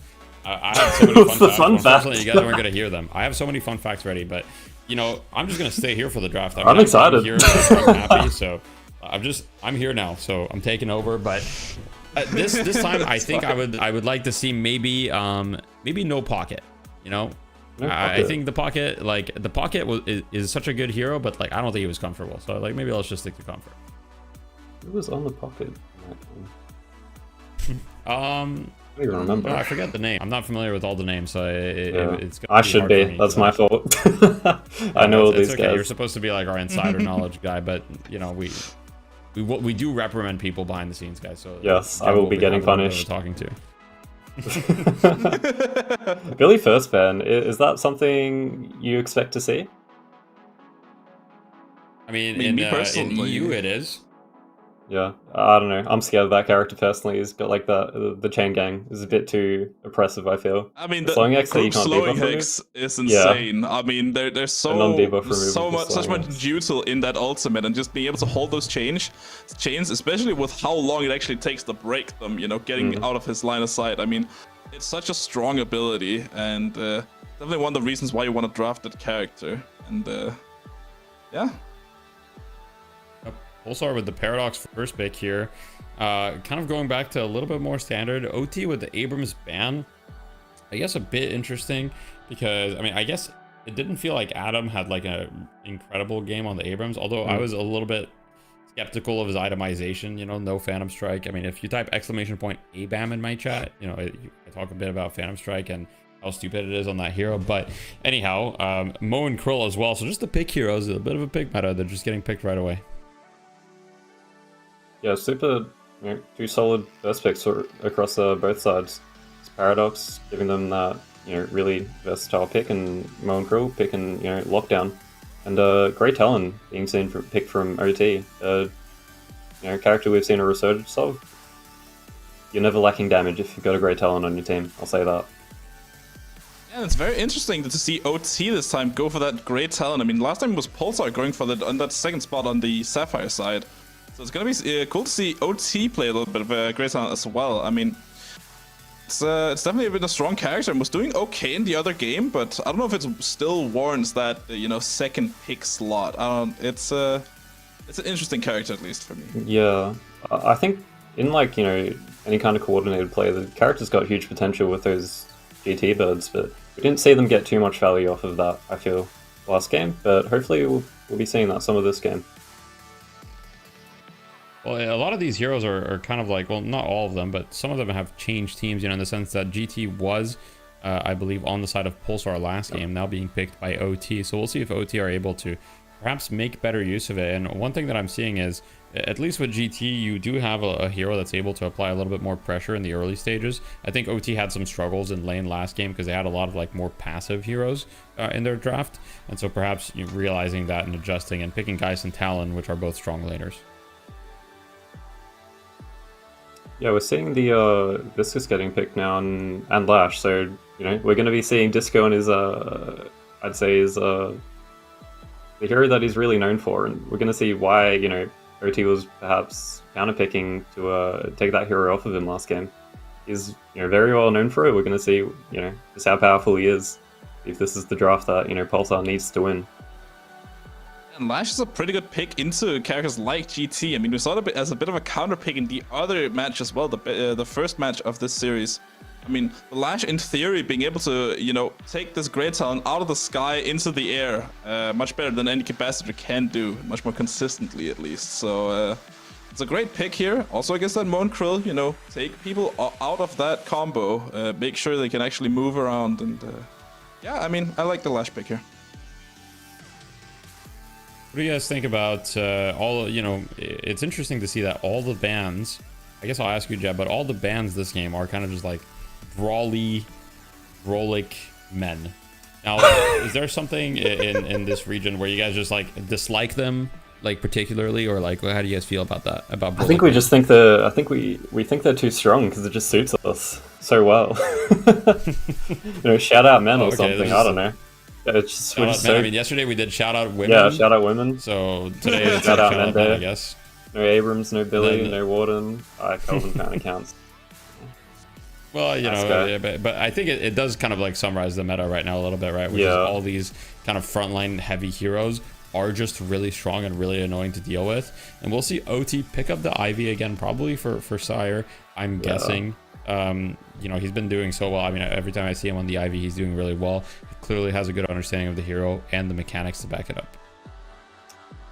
I'm very confused personally, at least, to see how this Ivy got this late into the draft. I mean, you saw how effective it was in that first game, and Gun Ivy, especially with this new modern Tesla Bullets Bull Resist Shredder build, it's so strong, and I don't know. I think I would have gone that over the Geist, but the fact that you even get it after second round of bans to me is crazy. Yeah, the character's still just looking super scary, and now we're seeing a pocket pickup from the side of Pulsar. Honestly, they're looking like they're going to have some, great setup for it with that Lash and the Calvin band at the moment. Maybe see some insane team fight, you two. I have really bad news, guys. What? I have really bad news. We've got the Infernus Curse. It's unfortunately, Pulsar has lost. I don't know. Have you picked up on it since from day one? I picked up on it. I picked up on it. It's over. We just everyone who plays Infernus in the APAC region, we've just all got the feed on that character. You see someone a bit low, you just flame dash into 5 people and insta explode. I don't know. So how does Pulsar fight? I'm a little worried for their comp, to be honest. I just feel like their comp is going to collapse. I don't really see that they can't front to back, so they have to rely on this kind of hit and run tactic in fights, because I don't really think that they can man fight them at all. And part of that is kind of due to the bans. Like a lot of the heroes that can fight were banned, and the other ones just weren't like heavily prioritized early by Pulsar. I think they may have screwed themselves over a little bit by their top 3, but we'll see as the Bebop is picked up by OT. Yeah, there's none of those like big and brolic characters that you were talking about left in the pool, really. I mean, Geist, Bebop, and Mooncrill picked on the side of OT, and Pulsar not really having anything like that. I think the best answer they have is like a Viscus, but I wouldn't personally consider Viscus as this like big fighting frontline. I think Yamato character. could be good. Yeah, maybe. Yeah, I'm not seeing a Yamato last game either. Yeah, definitely a pick Pulsar could look You need some sort of front line, right? Sure. I don't know what at the you're gonna moment, pick. looks like OT can just run at them, and we're actually seeing the doorman. Something, at least on the base stream yesterday, we only saw one. We saw the Chinese doorman holding the urn for 10 minutes, so we'll see if there's a repeat of that today. I don't think so, but I'm excited to see some creative doorman play. It's very painful to take certain objectives when playing against the doorman, so it'd be interesting to see. Yeah, I think that Dorman is one of those heroes that, like, on paper, like, has a lot of, in practice, just kind of falls a little bit short because a lot of Deadlock is kind of stat checking people and just kind of like fighting. And Dorman does fall flat a little bit on that, but Drifter last pick, okay. Interesting. So I guess that the Pulsar is going all in on just isolating the enemy team and taking these kind of like smaller hit and run engagements. I mean, that has to be their strategy because in an all-out team fight, I mean, the Drifter information war is going to help you out a little bit from getting a raid out, but I still don't see how they win like all-out team fights, but maybe they can just like win from split pushing and getting picks. Yeah, it's looking like they're just going for the super skirmishy, one-on-one team, one-on-one fight kind of comp. Yeah, interesting to see how this play out. We haven't seen, I don't think we've seen any Drifter so far, at least in the base stream yesterday, so I'll be interested to see how they play it as more of a gun carry or that bursty Drifter, but it's quite hard to, actually get those isolated picks in these I gotta say though, I mean, as a little bit of a Drifter one trick as of late. I mean, I gotta say, I mean, Drifter looks actually really good into this team. I mean, if you're playing that gun build where you're playing a lot of green items, you're fixing a lot of your problems here in the draft. Needing someone who can just stay in the front line and heal up. I think especially if you go for like an early 1-max, getting that 45% bullet lifesteal, and you're just gonna be able to sit in that front line dishing out gun damage. I actually think this can work here for Pulsar if they play it right. I mean, maybe. I'd love to see it work. It would be the best content. I mean, maybe you Drifter. Maybe you bait the Drifter really hard to set up for some like crazy team fight, Lash pocket combo. I just see Drifter getting exploited. For you guys. Yeah. Deadlock fun fact about. Do you guys know that like? So if you're in like, you know how if you get Drifter ulted, you become like blind. If you're blind as Lash, you can still ult people that you can't see. Like you just see little circles pop up on your screen. I play a lot of Lash. I think I kind of knew that. Okay. Kind of. Sorry, wasn't fun enough. Alright. I mean, that Drifter roll is quite funny. Violated sometimes as Drifter. When I press alt, they still get pulled away. Yeah. It's just absolute scamming. Doesn't help you. I mean, look, the Drifter has already got enough privileges. I mean, he like just hides in the veil, gets infinite damage amp. I actually think that he's pretty underrated in comp, in my opinion. We did see him in Night Shift last week, I believe in Europe, picked once by, I think it was Jamside playing him. So I don't think he's bad at all, but I think these teams do need some time to adapt to the new heroes and like kind of figure out their full potential for sure. Yeah, definitely a hero that's currently being like experimented with. I remember Compy Donkeys. I remember watching some of their scrims and they were going for some crazy stuff. They were doing Refresher Drifter. I'm not joking now. With duration on the ulti. So definitely like, there's potential for some creative stuff with that character. But I'd imagine probably just being played as like a more traditional gun carry hero, I'd imagine. Yeah, I would also imagine this being a very traditional gun drifter. I mean, there's currently, in my opinion at least, there's currently two like pretty popular schools of drifter. There's the spirity one-shot build, where you're just going for a very heavy rend on people and just doing a lot of damage with that. Bit of a hybrid build, you could say. And then there's the, tanky gun drifter here. And I think if you're going for that tanky gun drifter, this is the game to do it. I mean, you have such a consistent way of dishing out damage with that wide shotgun-y type of gun there. And there's a lot of big people here that you want to use that current health damage on the Stalker's marks on. So I believe in the drifter here personally, but we'll see if they actually manage to execute on it. That's a completely different story. Yep. And I believe we will be getting into game very soon, as all the players are in the lobby almost already. So before we get into the game, any predictions from you, Jeb, and then from you, Tempo? In fairness, Curse, I'd imagine that's going to be holding true. I'll say that. It might be the Infernus curse, but it's also the Drifter blessing. I'm betting the house on Pulsar here, man. Like, betting the house on Pulsar. I mean, you heard it here first from me. Honestly, looking at these team comps, I actually do kind of, like, as the draft went on, I do think Pulsar did manage to fix some of the issues they had with their earlier draft. I don't think it's as bad as it was.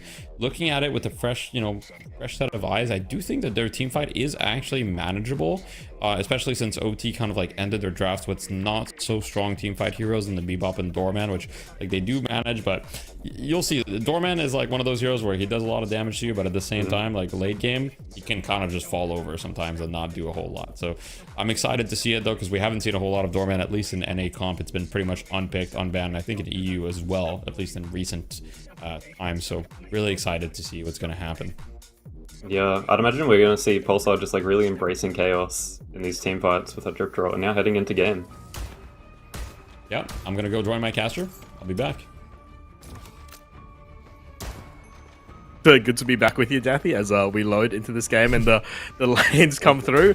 And that was a pretty exciting draft, if I had to say so myself. Pulsar definitely choosing to mix things up, if I if I had to put it to words. I was like watching mix, and I don't think they can hear us. So. Not Yeah, for sure. necessarily. I think it's going to be really, really interesting seeing I'm just the waiting for Doorman. a producer. Slad God 1000 on the Doorman. You have to wonder, is that his birth year? 2001? I mean, I don't know. Do you have the insider info? Yes, it is. I can confirm. He's I believe he's, what does that make him? 24. You know, we're all young and hard-hearted, young in spirit. People born after 2000 are like 24 now? Oh no. It's cooked for me. Oh, it's cooked. Wait, how old are you? Oh, I know that feeling. I'm 25, right? So. Okay, all right. Well, I guess we're all on here technically, you know. You said you were washed, so I mean it makes sense. Once you're past 25, it's over for you guys. If you're over 25 watching this, I mean just know that you're basically unk status when it comes to deadlock. But you know, fret not, because you can still spectate. That has no age limit. Don't worry about that. Yeah, on the note, Inspo, he's in the lobby that we're seeing today. He's personally called me Unk, so that's kind of when I knew it was game over. Anyways, let's actually look at these lanes a little bit. Just looking to get some pressure coming through. But yeah, crazy. I do want to note actually, Mo and Krill already taking big damage exchanges as we're pretty early into this laning phase, and that might even be a kill actually. Quick swap onto the Adam. Teru secures the final hit on him, and Pulsar, they didn't exactly have the greatest lanes last time around, and we're seeing it again. One thing I really do want to note, though, is Inspo, who is on a side lane at the moment on the Grey Talon. We definitely see that very often. Yeah, a little bit more rare. I mean, it makes sense to put Great Talon mid generally, because like the Bird has that kind of like global presence. So if you're mid, you can easily send Bird to either side lane if there's ever an opportunity. So that's one of the main reasons. And the side lanes are pretty good, but he's definitely not unplayable in the side lane, right? It's still very, very playable. Just a little not standard, as we do see. I do think the names are incorrect at the top, so give it a second for it to fix it. As Sire is on the IV. It's not Slat God. Don't listen to the overlay too much, right? You gotta use your own critical thinking, guys. Don't believe everything you see on the internet. But here in the lane, I am excited to see if OT can do a little bit better than last match, as they did have a kind of a rough time in lane, and they did draft much stronger laners here in the GT, in the Bebop, in the Geist. So we'll see how they do. Yeah, in particular, I'm pretty excited to see Nukus as well. He's probably the closest thing that we do have to a Bebop player here on the side of OT. I know he's been putting in the reps, trying to really secure their hero pool a bit more. Would have been a crazy hook if he did hit that one while I was talking about him. Maybe a bit of a caster's curse on my end. My bad for the OT fans in the crowd, but definitely wants to roll through that. Teru as well. I mean, we didn't get to see too much on the Bebop from him, but like I said, he is typically, you know, him partnered up with Disco. They're known for their clean hearted gauges. Cheeky little parry coming through on the side of Slack God. Nothing to be had of it, but I like the prediction there. I like the initiative coming out of him as Auslander does drop a little bag that he will be looking to secure. Actually, will there be more action to be had? I'm very curious to see this Drifter playing out in the lane. Do you reckon he's going to go for more of that brawly build? I do know that there was not a lot of frontline remaining as that draft really ticked down inside of Pulsar. Yeah. Yeah, I mean, I do think he needs to go like a little bit more tanky. Now, of course, there's a lot of different like kind of takes and ways to do on it. I think Drifter inherently is a character that you can be quite flexible on with the itemization, just because his kit doesn't like inherently reward one thing or another more. Like, you can go more spirit, you can go more gun, you can go like a bunch of flat damage items because of your damage amp. So you definitely have a lot of options. I obviously have no idea what the drifters in this region are building, but what Tempo was saying before the game is 100% true with like the two kind of like factions or houses of drifter, whatever you do. Maybe I've been watching too much Game of Thrones, but anyhow, Infernus in this lane is half HP. He's got reactive barrier, and for those that don't know, I mean, when you're laning against Bebop, you buy reactive barrier. It's pretty good. You get some health. As we got the Death Slam, the name saving of the tournament, onto the Bebop. As I stuttered there, but Bebop is going to be going down. No stuttering from the side of Infernus. He's just going to be cleaning him up. Yeah, I want to highlight that was some really clean CC layering coming out of the side of Pulsar there. The Death Slam directly into the combustion. There was literally nothing that could have been done. Your hard CC throughout the entire duration. Nice little clean kill speed and clean kills. Inspo going down as well. Seeing perhaps a little bit of a replay of some nice early lanes coming out of Pulsar. If they'll be able to push this more, we'll have to see. Adam on the Moan Crawl, he's got the combo available, and he's looking for it, just barely out of his reach. I'm sure he was spamming the 4 button as much as possible. Unfortunately for him, Teru does get the hell out of dodge. Yeah, and I think Sire is kind of the player to watch on the side of OT. I mean, I'd heard about some certain different players on the side of OT, but I've been most impressed by Sire's kind of like consistency, in the sense that, of course, his mechanics look pretty good, but he's also just very, very consistent with how he gets farmed, and always kind of prioritizing the correct farm on the map, and always leading the lobby in souls. So I think, if OT are going to win this game, you are going to need a really good performance out of Sire and out of Inspo as well, because you look at their damage sources, and that is one thing I worry slightly about OT, is ever since the damage nerfs from Bebop, and then you combine that with the fact, they have a Doorman and Moan Krill, their damage output might be a bit low in these fights until Ivy scales, Yeah, it's funny that you do mention that, because I'm not too sure if you were able to catch this yesterday, but there is an old adage that I personally say about OT, and it is the fact that for many people it's considered Whoop Sire and his 5 cogs. This guy is that good when it comes to his ability to hard carry for OT in whatever position you really throw on him. If it's a Warden, if it's excuse me, nice little combo coming up to actually follow up on the swap. Terrible go down for that, as they look to have trades back. Maybe a little ambitious from the pocket, though. Will GBS get punished? There's a lot of low health must be working with. Comes through, Inspo just barely lives. The Satchel actually gets the trade back, and you hate to see that if you're a Pulsar fan. Such little margins that we're working here at this level of play, folks. But yeah, going back to what I was talking about, it's interesting that you mentioned that Sire and Inspo will be required to put on a hard carry performance, because by any accounts, at least in terms of Australia, and maybe not necessarily APAC as a whole, Sino is definitely another player to be considered one of the top carries in the region, but by widely, many would consider these two the top hard carries that we do have to offer in the APAC region. Naruto and Sasuke of the regions. You heard it here first. We've got the showdown of OT and Pulsar, and I mean, for me, I would love for it to go to game 3, even though it's 1:30 a.m. here, and like that would mean that I would stay up, quite longer, and then my wife's gonna have friends over tomorrow morning, so I'll be sleep deprived. But I just want to see some good deadlock, as Ivy is gonna be carrying her little robot friend, and we see Sire once again saving Niku's. Is that how you pronounce it? Forgive me if it's not. Close enough. You can either call him Nico or Nikus. He's happy to go by either.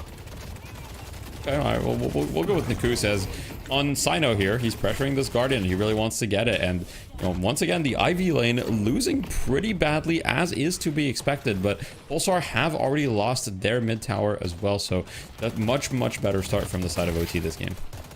Definitely, as we see some pretty big exchanges coming through in the side lane. Actually, a lot of action across the board, as we do typically see from OT. And this is going to be a high impact owl. Will not be enough to finish Sino, actually. But is there some follow-up? Unfortunately, not. If you are the great talent, you know, you always like to get those stacks going. But impact, nonetheless.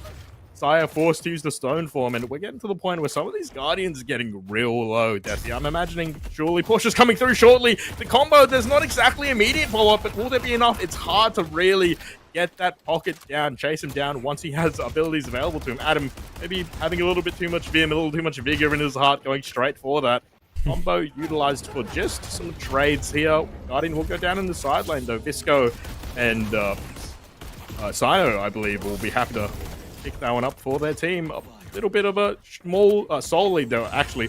Favoring OT, I believe they picked up most of the Sinner sacrifices, having lane priority when those did come up. So definitely happy to see if you're an OT fan. Shout out Disco, by the way. If you're not a fan of his streams, he does stream often. Sometimes you'll just join his stream and you just see him grinding out rotations, movement reps on the map. It's really fun to see what this guy do as Terra goes straight into the Baroness. Yep, just taking it to the hotel here, and I'm really excited to see what we can get from Dorman, as he's putting out some cheeky little doors here. I'm gonna start adding the word cheeky into my vocabulary, as I believe that, you know, is the local lingo.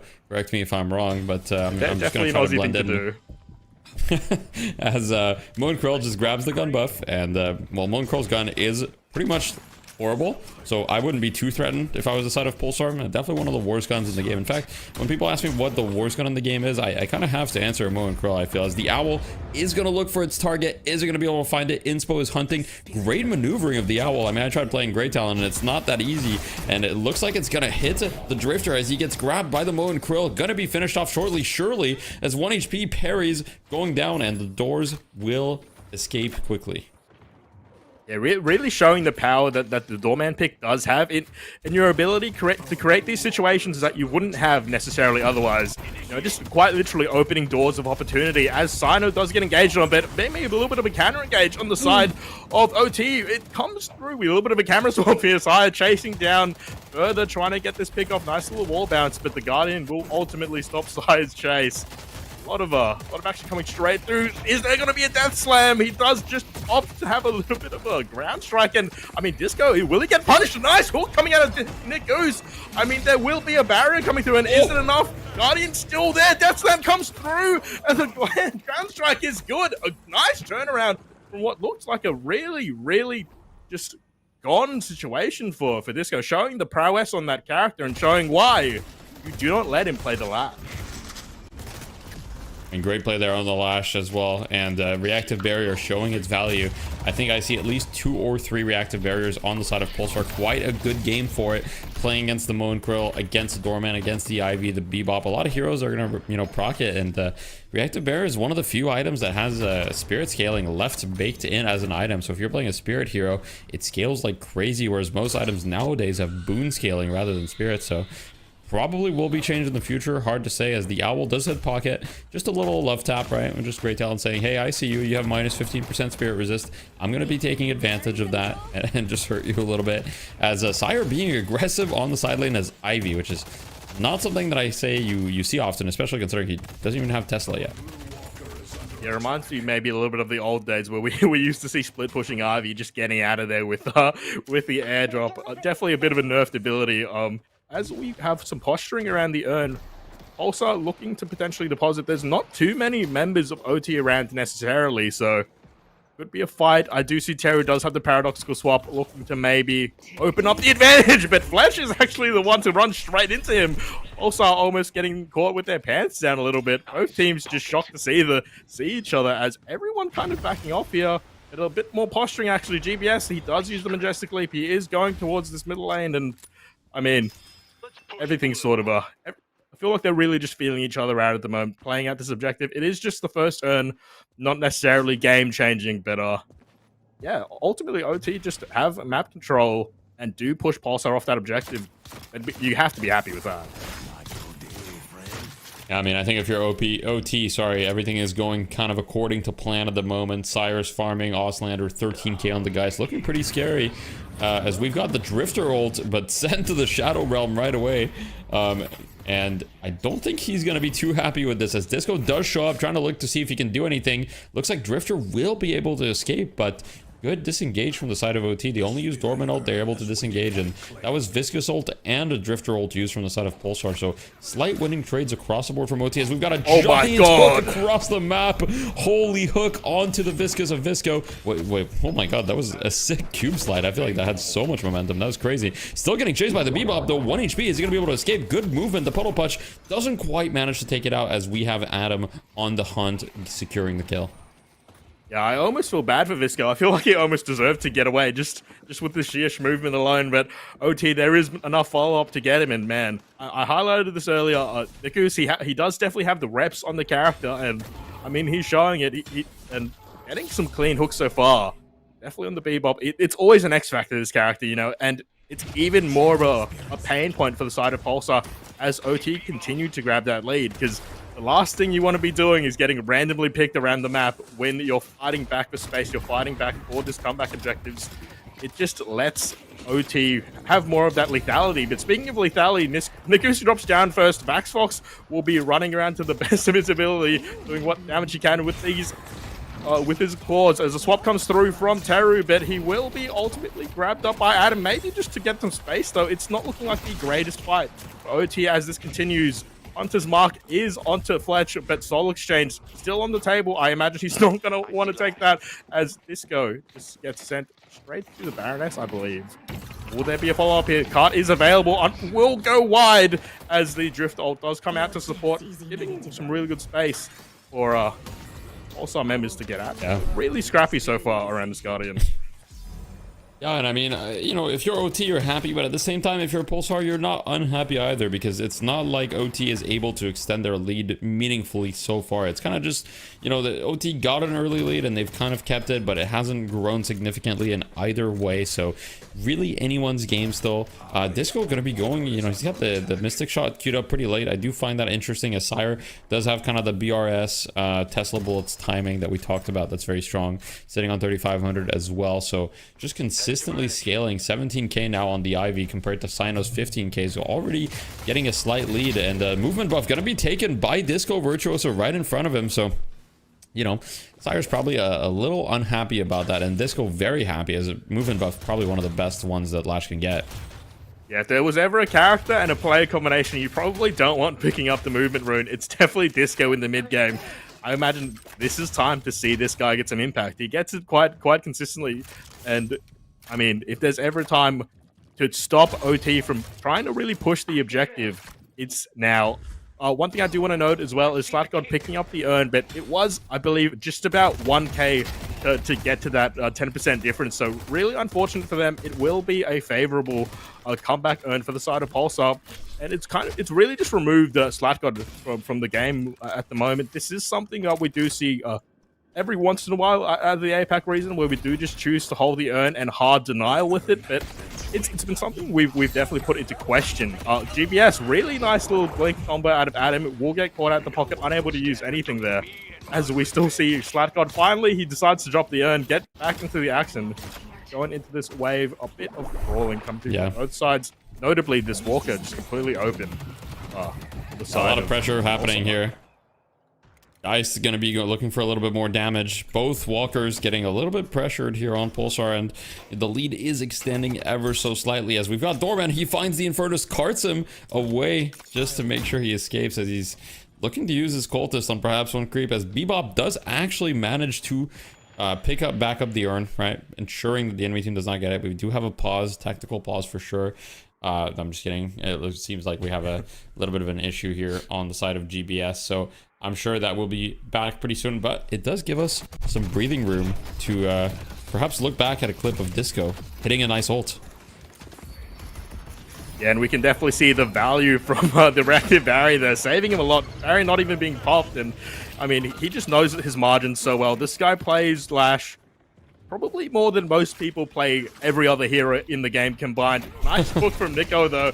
Just we're really getting to the point with these players where we're seeing What was clean that play. Q, by the way? Like, what actually gave him so much momentum? I'm just confused about that Q. It must be some interesting sort of corner boost or something like that. Shout out to my Apex players. I believe there is a similar mechanic in Deadlock, but yeah, that was really clean. Or maybe Nikus gave him a little love tap on the tail end there, a little light melee to give him that extra push. But yeah, I mean, disgusting. maybe something like that, because it just looked so strange and it was so fast, and I'm like, that's a little odd. So I'm not exactly sure what it was, but it does look like the players are ready. So we'll get back into it shortly, and we'll see if OT look to make an aggressive play on this urn, or if they're just going to keep holding it in denial as you spoke. I do think that they're probably strong enough to try to get something. I'd love to see like a combination of cross map pressure with maybe trying to get this urn, but I from what we've seen so far, it doesn't really look like OT is too eager to do that. Yeah, definitely not, as we see Nikus actually dropping it back again. I want to see some proactive play coming out of the side of Pulsar, as we do see Inspo immediately getting initiated on by Disco, mentioning that. I mean, this guy, he's just always on. It's really fun to watch him in particular. He loves to just be aggressive. Literally, at some point, I'm sure we'll be able to get an interview with the players. You'll ask him what his job is, and he will just say, my job is to make space and feed. But if you're killing your opponents, you're not feeding. That's for sure. And he has been doing great. Owl just cheeky, a little bit of macro play here and there. But game stabilizing with, notably, an earn pickup from the side of Pulsar. They're going to be sprinting that towards their safe side. Adam trying his best to deny that to some degree, but yeah, maybe a little bit of a misplay there, potentially dropping that urn with just a little bit of time left on the clock. I mean, I will say that this is kind of the issue with the urn of just like playing denial, is it hurts you, and you can't really play denial forever. And I mean, it's something that clearly Valve, with all of their balance changes, have tried to kind of make as bad as possible. As we do have the Bone Crow grab onto the Drifter, should be going down, but actually a nice defensive swap coming out on Paradox, just barely saving Drifter. We do have a ton of pressure on the Walker, so it looks like the Walker most likely will be traded out for the urn. I would say that that's roughly an even trade for both teams, right? Pulsar is going to be somewhat happy with that. We do see the Suitcase dodging the damage there, but unfortunately the Spirit Snare, and that's a pretty cheeky combo there of the Spirit Snare right outside of the Paradise Hotel, just making sure Pocket cannot escape.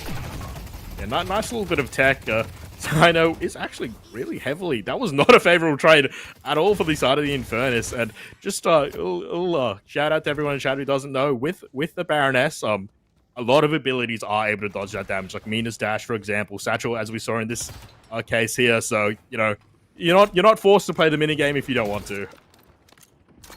That's true. Maybe you just want to, like, I want to see a clip of someone that just gets sent to the hotel and just starts eating some snacks, as we do have a Geist swap, but then swapped right back by Paradox. Visco's trying to get the damage extremely low on the side of Visco, as the Owl gonna finish him off. Inspo on a 5-kill streak, and we spoke about Inspo needing to have a good game. He's getting a lot of stacks from those Owl kills.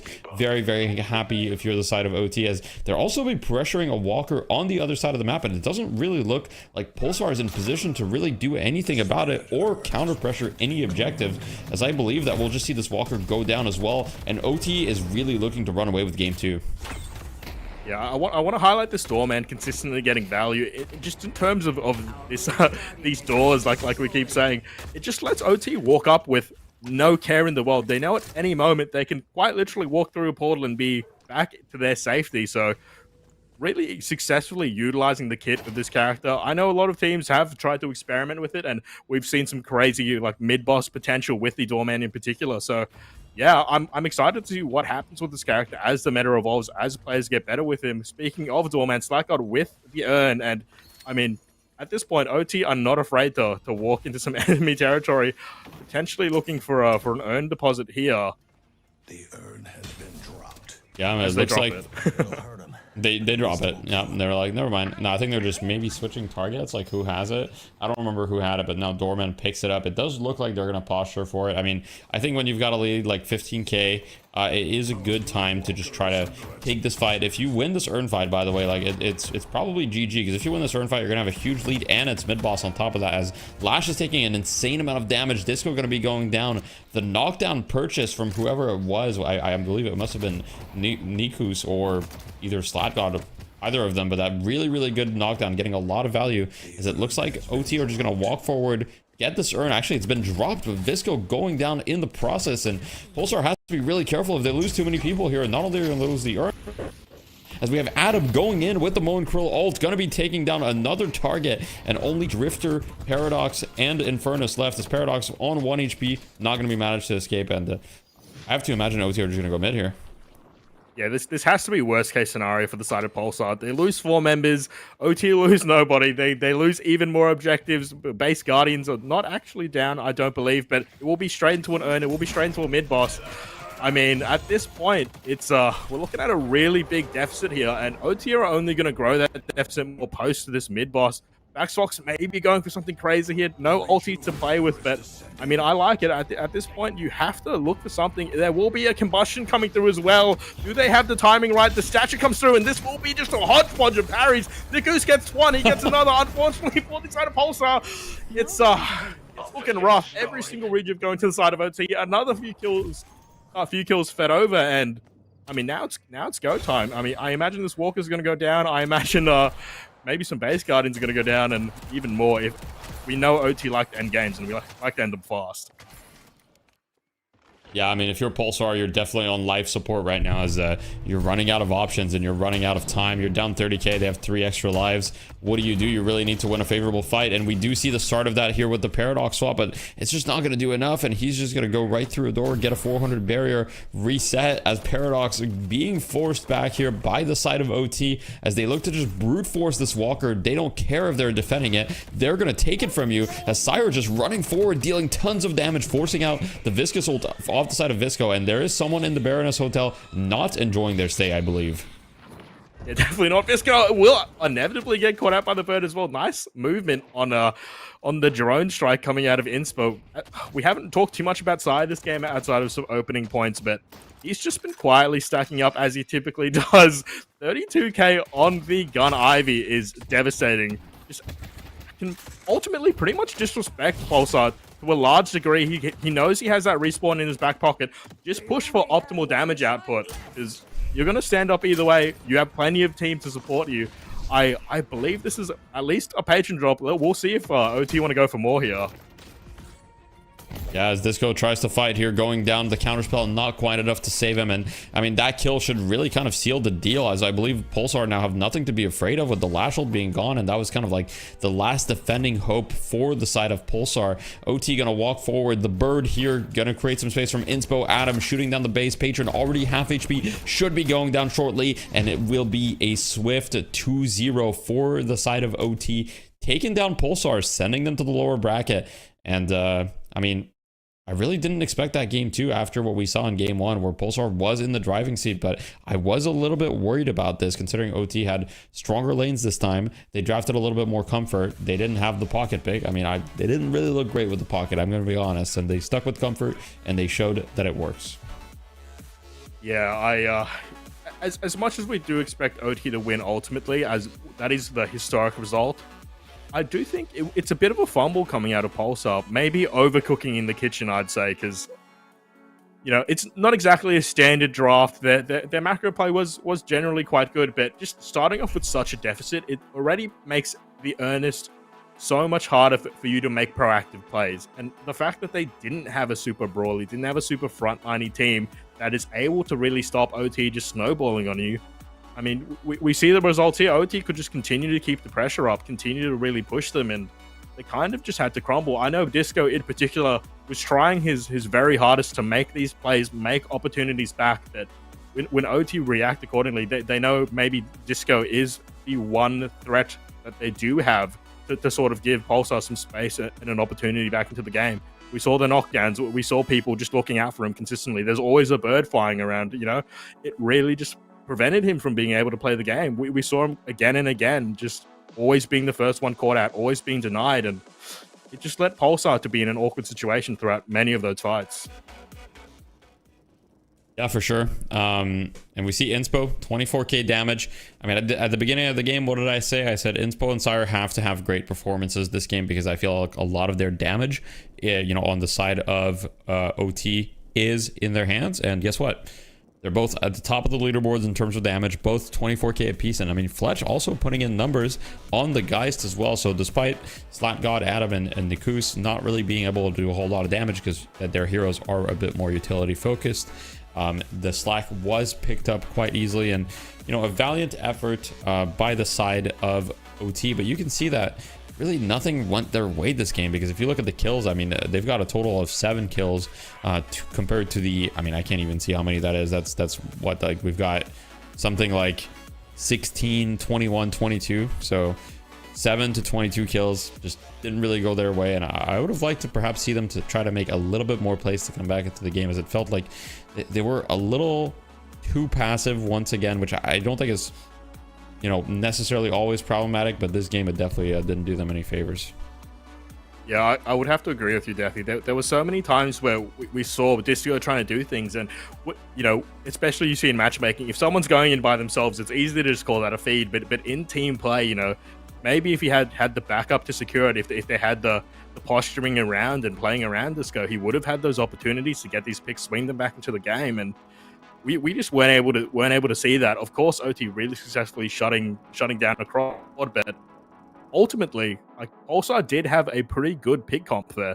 They did have the forgive me, Paradox. They did have the Death Slam. They did have the Lash. You know, they had tools available to them, but they just weren't able to realize them. Meanwhile, you know, we just see this Moe and Kroll just out of the blue. Like, we did see a couple good B-ball hooks to start things off, but ultimately, Adam was the primary pick, the primary engage for the side of OT. And, you know, there's a lot of characters flying around the sky here. It's not a low movement game, but he was able to always get what he needed to get. And, you know, you have to look back on that, especially if you're watching the VOD. Like, why are these engagements happening? We're not able to get the picks that we want. Yep. And, well, the good news is I believe that OT sorry, not OT, Pulsar was just sent to the lower bracket, so they might have another chance. You know, maybe they can have a lower bracket run and come back. Correct me if I'm wrong once again. Don't want to be spreading misinformation. Definitely. But I believe that, that will be my last game for now, because it's 2 a.m. for me. So I'll be leaving pretty shortly. But if you want to support, guys, !donate. You can donate directly to the prize pool. We don't take any cut, so everything goes to the players. I believe that we're at a total of, because we had multiple sources of donations and multiple fundraisers going on, so I think we're right around something like 800 to 900 Australian dollars. I don't have the exact amount, which is, you know, not insignificant for a tournament of a smaller region in a game that is in a playtest, not released, not open to everybody. So, you know, very grassroots scene, so very exciting. And also, check out the merch. Really helps support Death Slam and stuff like that. ! merch. I'm wearing it right now. We've got some cool designs, so make sure to check it out. But I believe we'll be passing it over to the desk. They'll look at some clips, and then we're going to move on to the next series. Thanks for sticking with us.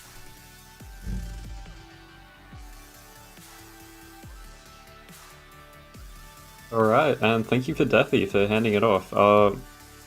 Bit of a disappointing game, to be honest. OT really just having, you know, pressure that entire game, giving Whoopsire the space to farm and get ahead, and then just steamrolling Pulsar and them not really having any kind of opportunity to fight back.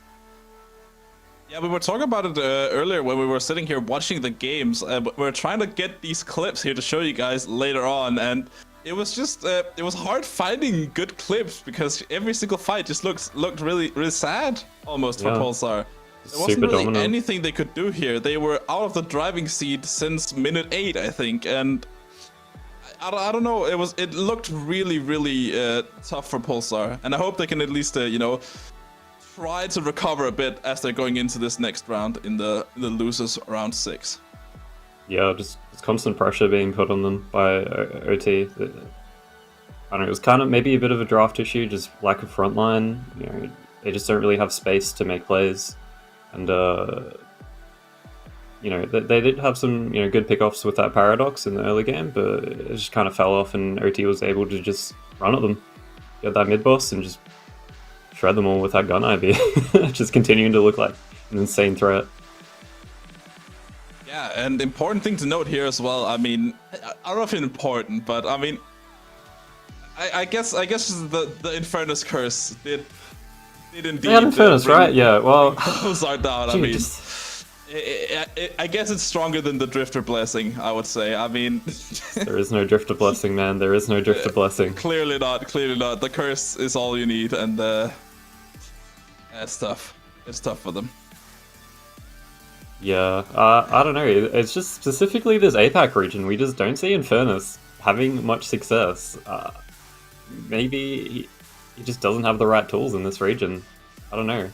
Because like I feel like Ivy, they're quite hard to actually counter them unless you've got some like extremely hard CC that they can't actually. What would you say? Like iframe, you know, like a Mullen Krill grab, you know, something like that. And Pulsar just doesn't really have something to shut down that Ivy.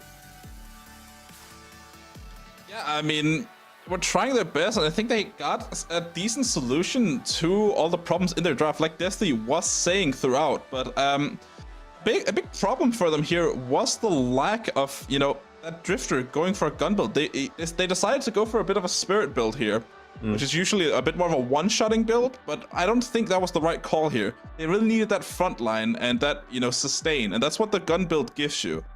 I think that was a little bit of a build mistake by Pulsar there. Yeah, being able to actually run at isolated targets in these like coordinated games is like it's really quite difficult, especially with the comp that OT drafted. Like Whoopsire got so far ahead so early, he could probably just 1v1 that Drifter, which is, you know, quite literally beating that character in its own element.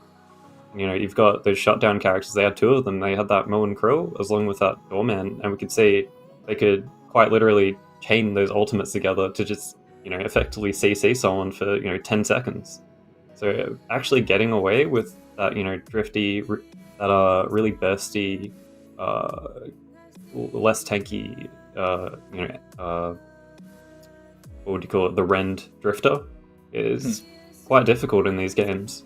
And, you know, just not really able to find any success this game, unfortunately. Yeah. I mean, we saw that as well on the Paradox as well. Not really that much use from it in general. I mean, they had a lot of these pick-esque characters that they really wanted to get some shutdowns and like find up angles for, and they were never really able to do that, since anytime they tried to go for that shutdown, the entire team of OC were around the corner. But here's a little bit of an example here of what actually can happen with these pick characters. I mean, early game they were doing a decent job with it. This Lash getting pulled here. Yeah, that's a fantastic ult. The Bebop and just turning it completely around with that Death Slam. I mean, that's what you want them to do, but they stopped doing that, I think, after that clip. Yeah, things just really, you know, fell off after that, unfortunately, for the side of Pulsar. This guy's growing, like, showing just how, you know, dangerous he can be in that Lash, particularly in the early game. Something like I feel a lot of people struggle with. I feel like nowadays you really have to play to min-max that like cheese slam potential you have with that Lash, since they've like nerfed his gun so much. But yeah, Disco's really just like the master of doing that, I'd say. Alright. Alright, I believe word is we're going to be going to a interview with Disco Virtuoso from Pulsar. Hello, Disco. Alright, hello. Hello, hello. Can everyone hear me? Are we good? I can hear you. Yeah, Can you hear we me? can hear you now. Hello. Greetings. How are we? I mean, How are we feeling? look, now I'm not gonna blame myself, you know, because that's a bad mentality to get into a play. But that That is a first bad game, thing. I really do feel like, to some degree, I may have let my team a little down that bit, because that was not my finest hour. Basically, I just existed to eat Mo ultis, soak a bunch of cooldowns, and then like my team would kind of carry me for the rest of the fight. Like right at the end there, I felt that pain of just not being there for the Warden, which was such a crucial moment in the match. But I mean, overall, I'm not too worried, because again, of the format, double elimination, we still got another shot. Just go, you know, beat a couple teams on the loser side, and then run up back to OT. So I'm battling a few mental demons here, you know? Yeah. Second place curse and all that. Yeah, I'm hoping your team isn't taking this loss like too heavily. I mean, you guys were playing pretty well, especially in that game one. I mean, you were with them. You were going back and forth throughout that entire game. It was a bit sad to see you lose the reins a little bit here in that second game, but I mean, you clearly have the tools for it. Anything you want to elaborate on with what terms of your mentality throughout these games? I mean, I definitely locked it back in for the second game. I didn't get in my own head. And the beautiful thing about Pulsar, I think everyone's just kind of like very friendly with one another. Everyone's buddy. So all kind of laughing it up when people make misplays, you know? Like, nobody's gonna like start yelling at each other. So I think the team morale is still like in a good spot because we know we have all the tools. We know we're capable. Maybe we'll shuffle things around in the draft, prioritize different heroes, and like that can help in some degree. But mostly, I mean, I just want to mess up the enemy team, you know? I want to prove to the greater regions that our scene is like strong. We need to show them the best deadlock that we can. I think that's like generally the mentality of my team. Like win or lose, we just want to play good deadlock, you know? That's a great mindset to have. You know, for the games coming up, any theory crafting on what you can do to shut down that gun ivy? I mean, Whoopside just seems to be kind of unstoppable at the moment. I mean, that's the trick of the battle with Ivy, right?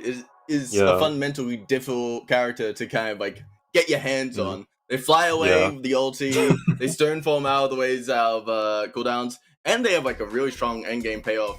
So it could just be the case that it's less about beating them in the game, and it could just be about beating them in the draft screen. So maybe Ivy ban here and there, picking ourselves more often.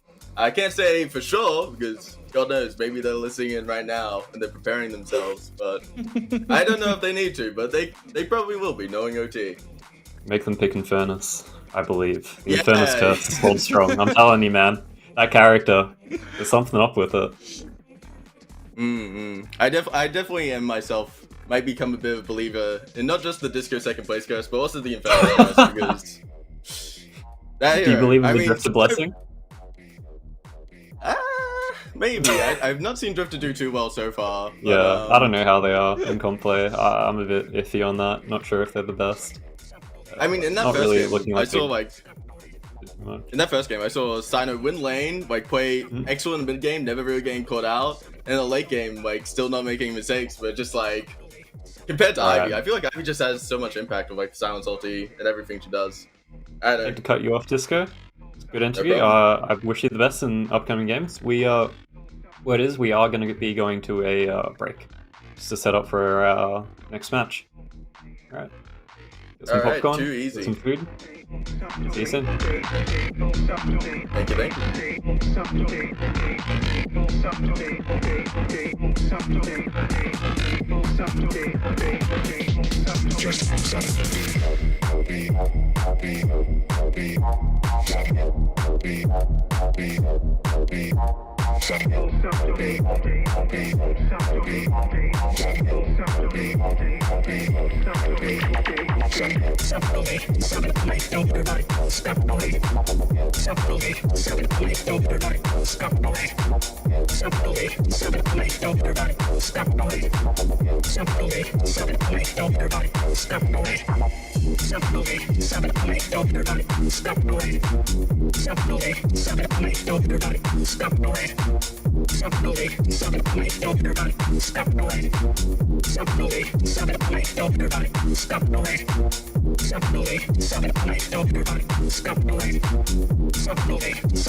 Hello, and welcome back to the APAC Death Slam.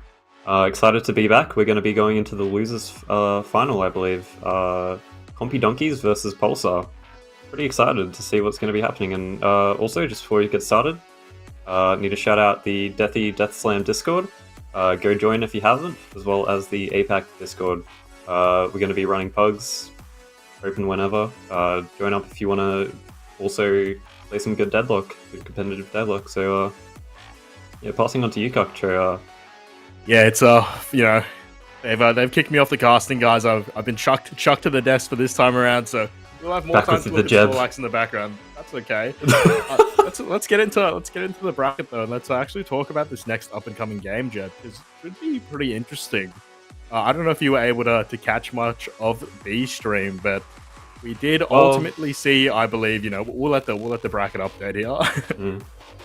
But yeah, we did ultimately see second now, there we go. Compy Donkeys were actually able to 2-0 Big D. So unfortunately for our Chinese fans in the chat today, Big D were eliminated from the tournament. No more Gunlash will be blessing our screens this time around. But I'm pretty excited because I think I might have honestly rated Compy Donkeys a little bit lower than I should have. I did put them below Big D in my mind, and pretty convincing wins coming out of them. Actually, I'm not sure if there's any potential to bring up any stats, but from what I did see, it was a relatively commanding lead for both of those games, and pretty decisive coming out of the side of Compy Donkeys. So they'll be going into this next series coming up with a good bit of confidence, I reckon, Jeb.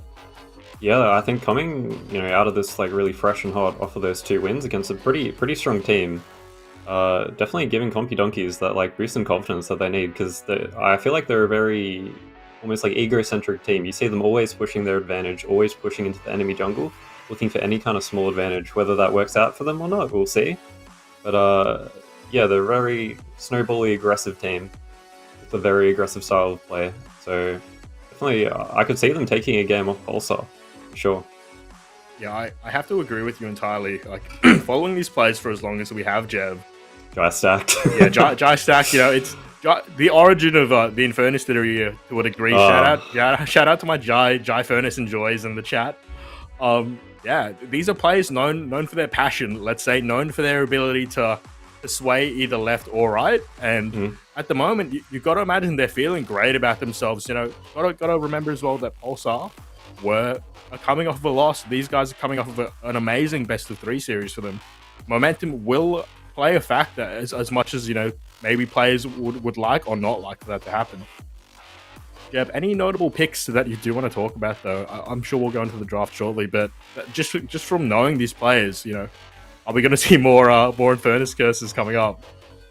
Honestly, I'd imagine we're gonna see Gun Ivy maybe some experimentation from Pulsar after seeing just how strong that Gun Ivy was in their best of 3 against the OT.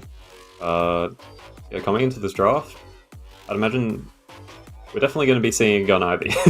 Yes, sure. I mean, if it's not banned, it's going to be picked. Yeah, I still don't know if you ban it. Yeah, that's the hard thing though. With the hero pool now being as large as it is, and having so many competitively viable characters, you don't really have the option to just ban out these archetypes necessarily anymore, like we used to. You know, like before, you could just ban out the Abrams. You could even potentially ban out like the Moan Krill, and no Billy in the game. Suddenly, frontlining is just looking so much weaker with just a Lady Geist potentially to sort of bolster that front line. But as the game evolves, so do the players, so does the meta. Grey Talon, and yeah, these are some standard bans coming through, Jeb, so far. Yeah, pretty expected, to be honest. Kind of, getting rid of that insane burst damage from the GT and their global map pressure, which we really saw in that last game against OT and Pulsar, just how much pressure it is able to put on different lanes. And then the, that pick pressure from the Paradox getting banned out. Yeah, Abrams' first pick looking pretty standard as well. I do want to mention though, yeah, Inspo really good performance on the Grey Talon last game. Besides his little bird right into the building, shout out to Inspo. It happens to the best of us, folks. But yeah, and I do want to know a bit of a respect ban potentially as well coming out of Compy Donkeys. I mentioned this last game, last series for match 1. Grey Talon is such a comfort pick for Guy Wabushi, and we do see him perhaps struggle to have as much impact on these other picks. So maybe a bit of smart play coming out of Compy Donkeys. Billy, though, might be the first time on a stream at least that we're finally able to see the GOAT come through. Are you excited, Jay? I'm pretty excited. That ulti of him is amazing for setting up these team fights. It's super oppressive, just having that slowing axe that you can't debuff remove, just dragging them in.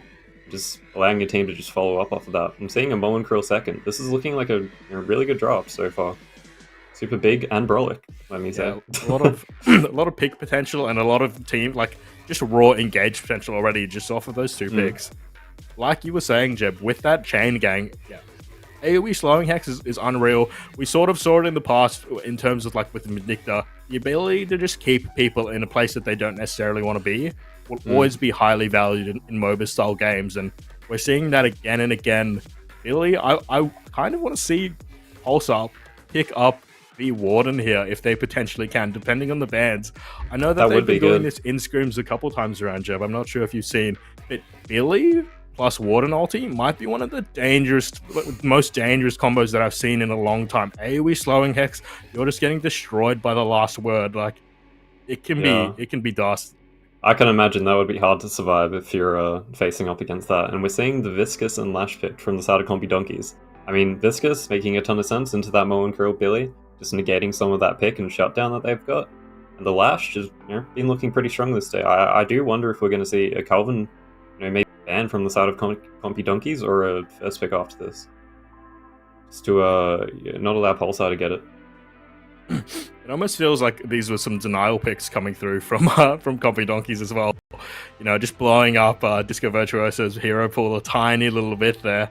Yeah, true. Not letting them left open, and I mean, also they've just been honestly been feeling the pressure. They want to have some fun to themselves. A guy who picked up, and notably banning the Warden, actually not wanting to leave that open for the side of Compy Donkeys. Unfortunately for us, we will not see that Billy chain gang combination, but also as team comp already looking very strong. I do have some question marks on the side of Compy Donkeys, but plenty of opportunities still. I'm feeling maybe a 7 pickup for them potentially. Yeah, maybe just a bit of a comfort pick draft. I know, Bishu is pretty well known for his Abrams. Super confident player. He's always going in, always making space. So probably just a bit of a comfort pick that, you've made it this far. You might as well play your best characters. Not necessarily the most meta picks, but strong nonetheless. Interesting to see how this continues to evolve.